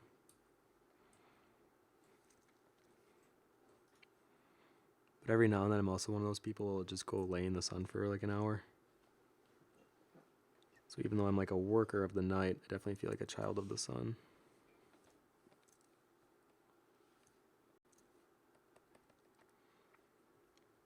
Solid Meyer says, add some dark yellow to the right eye. Oh yeah, I could definitely do that. I see what you mean, like it's there, but there's nothing here. Ooh, I like these spots of oranges.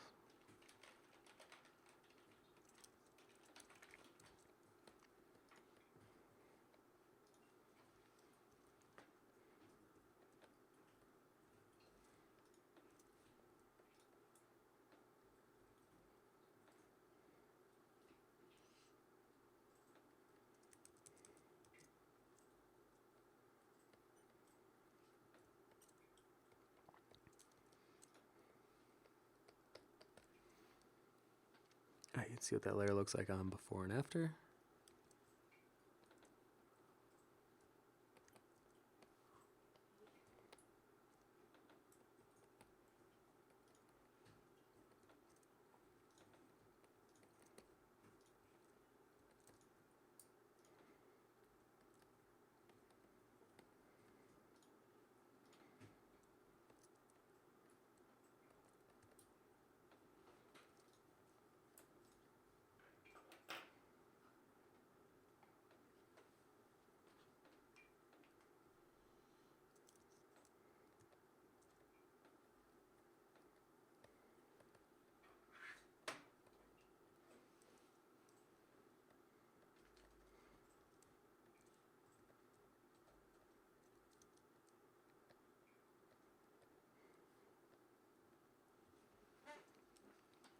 Okay.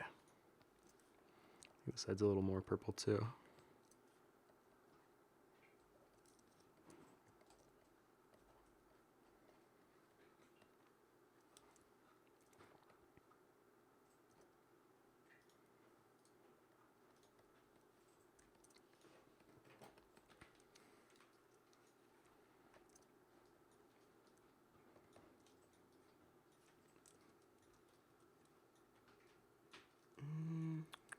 I'm gonna carry over some of that sheen to this side.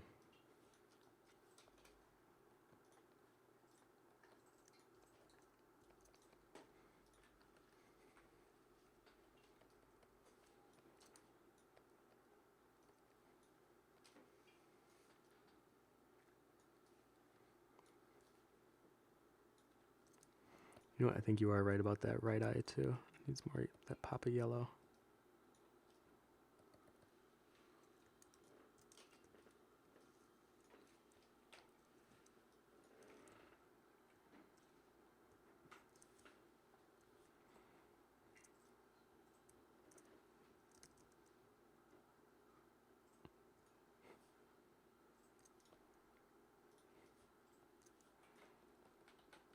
Sometimes I need to look at it further away to really see it as a whole. I think areas that I definitely need to add more to.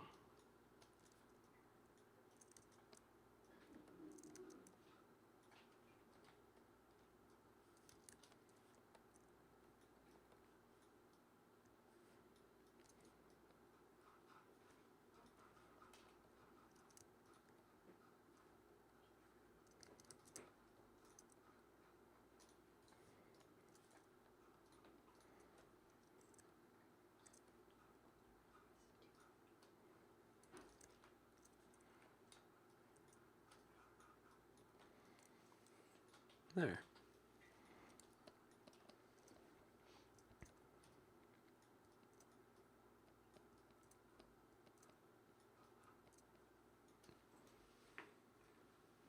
Okay, I feel pretty good about this, where it's at before adding our freckles.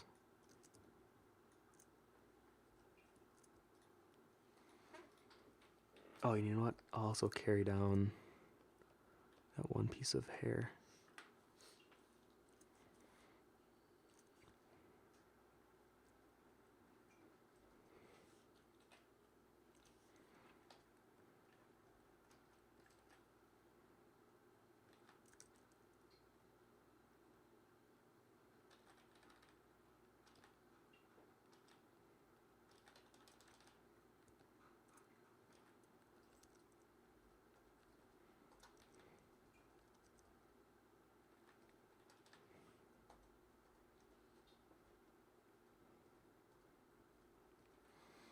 This is another good example where, since it's on its own layer, you can change the color pretty quickly.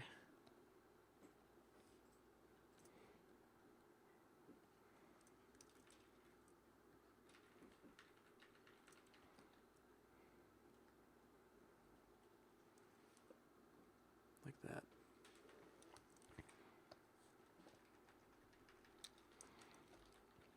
You know, I'm just going to bring it up just a bit.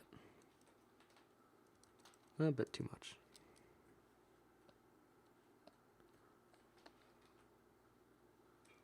Like that.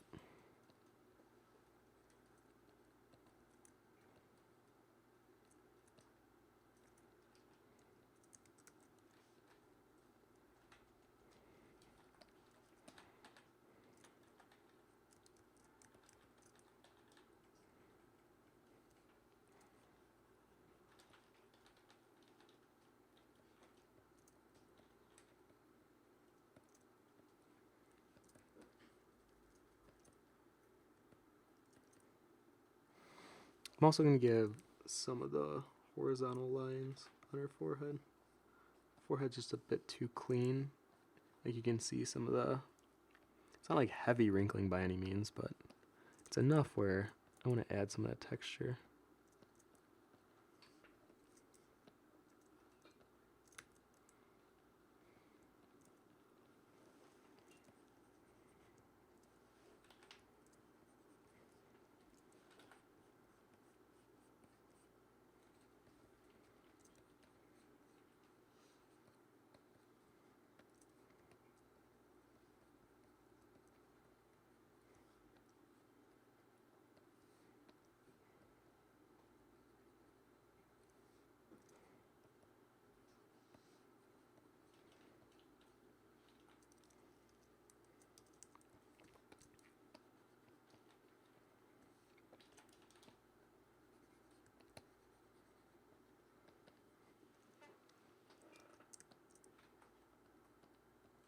Okay, I think we're finally at the wrinkle time.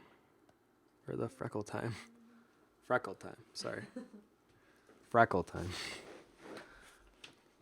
Tishel says, why has my moderator status been taken away from the forum? Question mark. Sad face. What did you do? No, I'm kidding. It's we're slowly migrating all of the forum stuff into the new one. So you'll be in moderator on the new one. But you know what? I'll double check. I'm pretty sure that's what's going on. But maybe it just had a yearly thing where it had to renew. So I can give you that back because you have earned it, Tishel.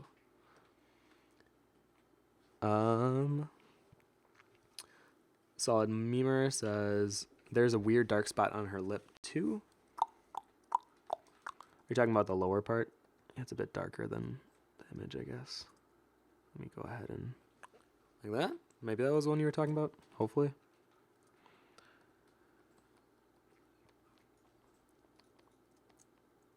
Okay, so now for the final,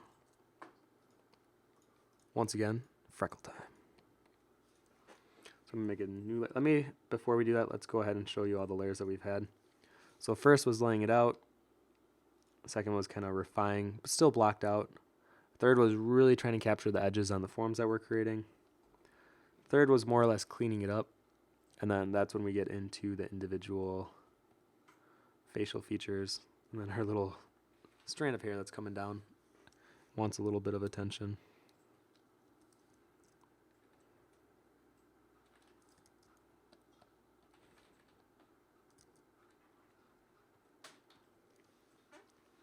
So let's go ahead and do freckles. Now the first one that I've been wanting to do this whole time is this kind of mole that's right above her lip.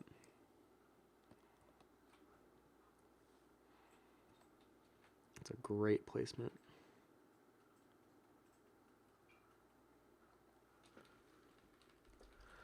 Now as I add these on, I don't want to look too much like just a brush dot, so I want to blend it into the skin a bit to feel more organic.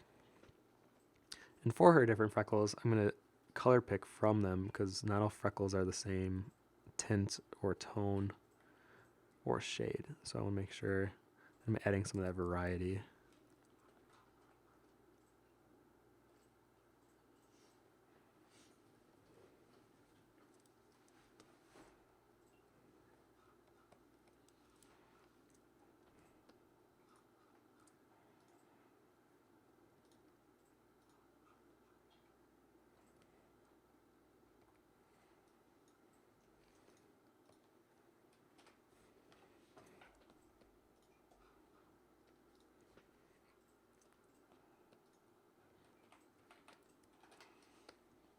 Actually, this needs to be lightened up.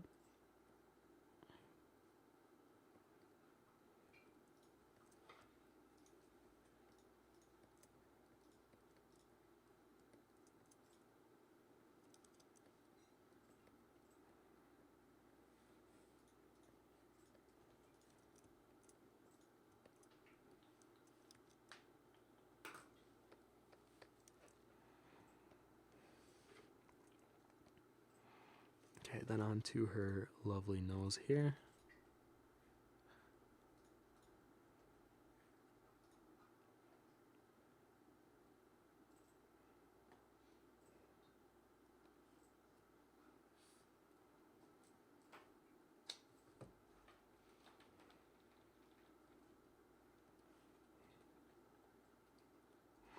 Actually, I'm going to use the skin brush. I think it has a softer edge. For these freckles, I don't want them to have like this crazy edge to them. Because then it doesn't feel blended in. It doesn't feel more ingrained with the skin texture.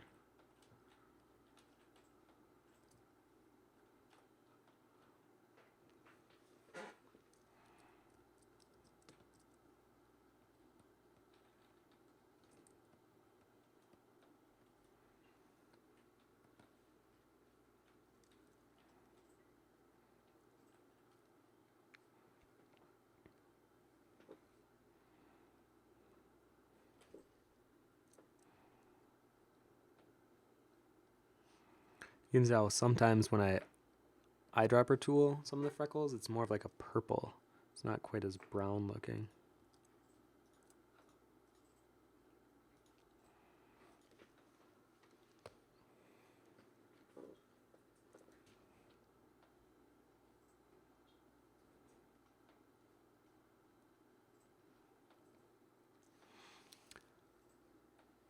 Eve says, can you say something about why it's perfectly okay to color pick from reference for practice purposes? I feel like we're having a bit of a discussion here that needs an ending word.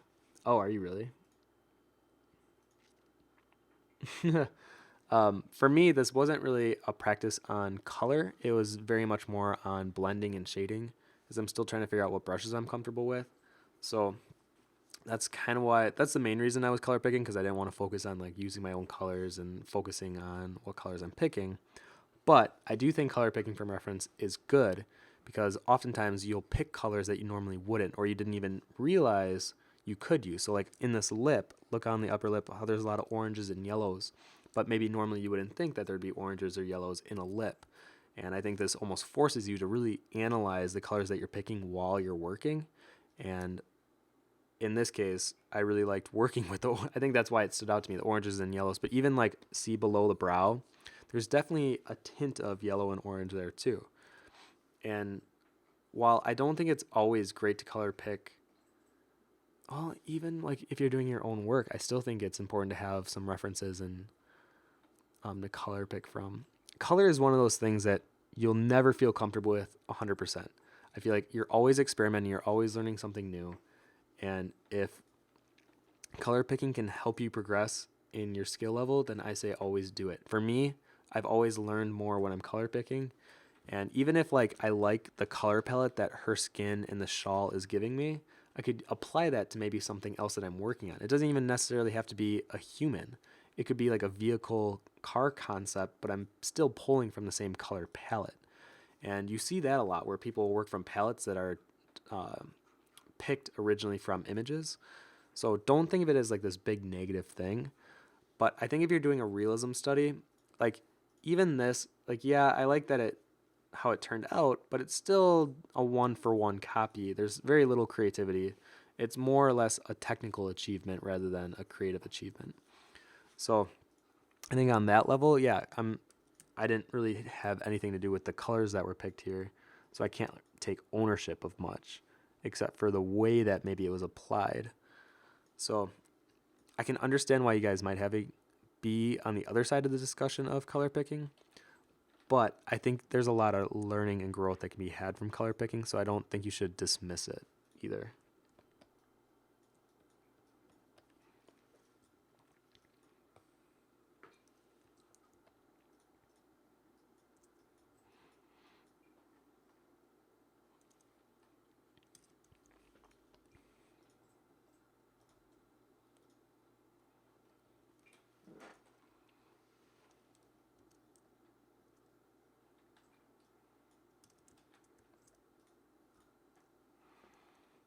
Okay, I think we're pretty much done here.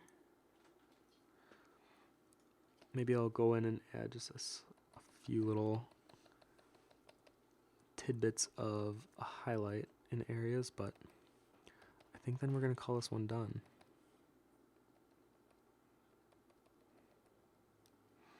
Actually, instead of dotting this like a mad person, I'm going to switch to my texture brush.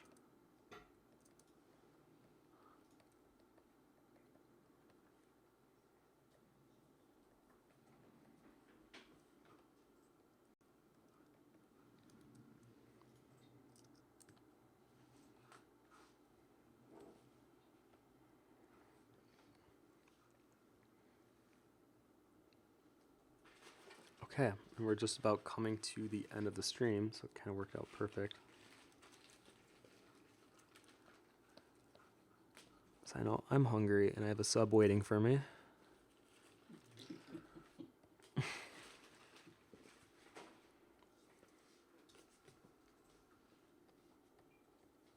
Let me just see if there's any last minute little touches I can do.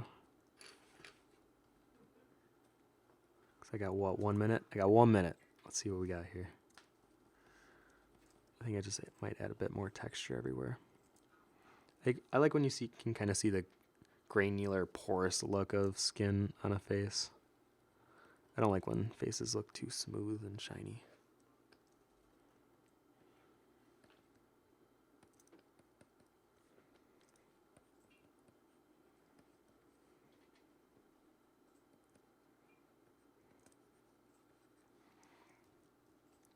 Maybe I'll zoom out and do a quick pass on the shawl.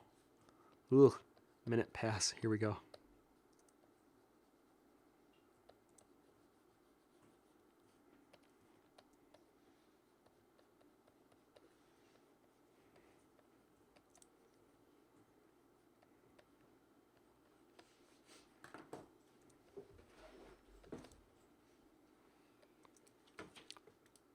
Why, thank you, Herbaba Derba, for following.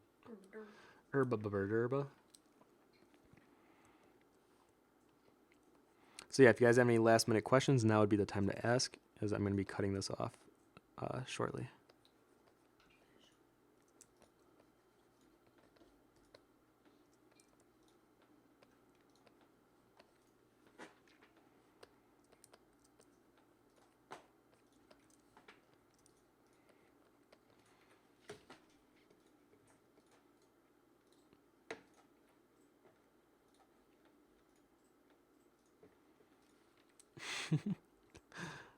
Herbaba Derba. Oh, hi. Hello, Herbaba Derba. You have a great name to say. Herbaba Derba.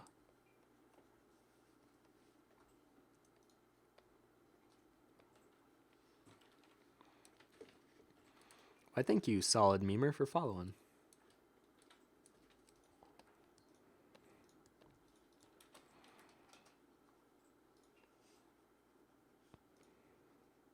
And once again, I apologize to all of you that came an hour late. That was on me, not you. I forgot that daylight savings time affects the states, but doesn't necessarily affect the countries in Europe.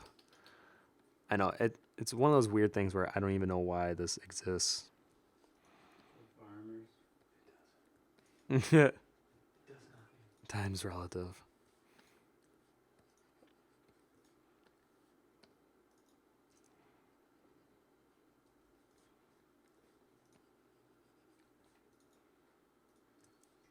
Okay, I think.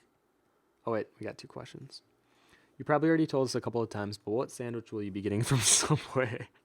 I will be getting a double white egg on a 9-grain honey oat, no cheese, onions and green peppers toasted, but nothing else.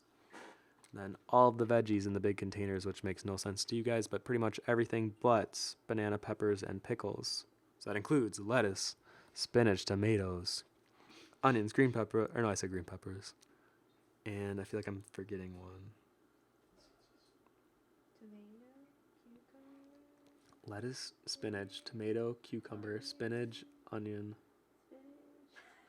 spinach, lettuce, some spinach, all of the above. And then 2 cookies and a drink. Tigel says, why are bananas yellow and not red? There are some red bananas, actually. You should look them up. Lopape Sua says, this piece looks great. I'll have to catch the beginning of a stream on YouTube. I need to learn how to do studies like this. Thanks for demonstrating so well. You're welcome. And just remember, like, these are great to do as like a pick-me-up, or like if you don't know what to draw and you still want to, grow as an artist. I think they're great, but if you do too many studies and you don't apply it to your own work, I think you get caught in a trap of not actually learning much from doing them. I feel like you become almost like addicted to doing a photocopy studies. And yeah, they might have great results if they kind of end up looking like the original image, but they're not really your own creation. You're not applying it in an artistic or creative way. You're more or less being able to be like, hey, look, I can draw what I see. And while there's definitely merit in that, I think with digital, you need to push yourself because it's very easy for any artist to draw the same thing because of the fact that you can just draw over the image and you can have it like on a lower opacity or something. Yeah, things that I definitely frown upon, so I don't believe in that. Sneaky Wolf 117 says, you're making me hungry. I am starving, so I hope you go get some Subway too. If you can't tell, I'm also trying to get sponsored by Subway. Tishel says, is that Key over there? Ask her if she's ready for the 24th. I'm so ready. Bring it. She says, bring it. Okay, last one here. Lopapa Sia says, here's a handy pronunciation guy. Lopa Pesa. It's a special kind of sweater. Oh. Well, hold on. I got to reread that like 3 times or I'll forget. Lopa Pesa. Oh, okay. I like how you say that too. Lopa Pesa. Actually, sonically, I like the word or the sound of pa or palu. So, sonically. Okay. So even in my swordplay story, I have like Palupa Village, and there's like things that have that same Palu or Pa. I like that. Okay, I think I'm gonna call this one done. So here it is. I think as a final run through, let me just show you the layers again. So we started off with line art, which I may have deleted. No, there it is. So here's my sketch that I did before the stream. Added colors. Could you imagine if that was my first one? That was the reference. Okay, so we laid out the colors first, refined, cleaned up, and then I removed the line art, then kind of smoothed it out again, and got into each of the individual features. Little hair, and the freckles. So you can tell the freckles definitely add a bit more personality to her. And I think that was all the layers we had. Yeah, that was it. Okay. Thank you guys again for watching. We do these every Wednesday at 2 p.m. Central Time. And for those that are watching from Europe, I'm sorry about the daylight savings. I forgot to warn you guys about that, but it'll be at this time next week at 2. And since we didn't do the special stream this week, as I said I would do last week, we passed over 2K, and I want to do kind of a special stream for you guys. So I'm going to do a house stream with my roommates. So we're going to do a giant collaboration piece. I'm not sure how it's going to go. We've never really done something like this, but essentially each of us are going to have 20 minutes to work on something. It'd be terrible. It's going to be interesting, but I think it'll be kind of fun for you guys to then meet the 5 people that I live with. And it's been really awesome surrounding myself with other artists and getting that constant feedback whenever I need it. So I think for you guys, I hope that even these streams or the community with CG Cookie provide you guys with some of that sense of belonging, or that sense that you can put your work out there and get feedback on it if needed. Because I think that is important for any artist to have that. Okay, I think I am done. I'm going to go eat my sub. I'll talk to you guys next week, and thanks again for watching. Okay, and y'all get a fridge from me. Bye, guys. Bye. Okay, bye. Bye. Bye. Oh, and I'll probably post this later tonight if you guys want to see the final close-up. Okay, I'm done.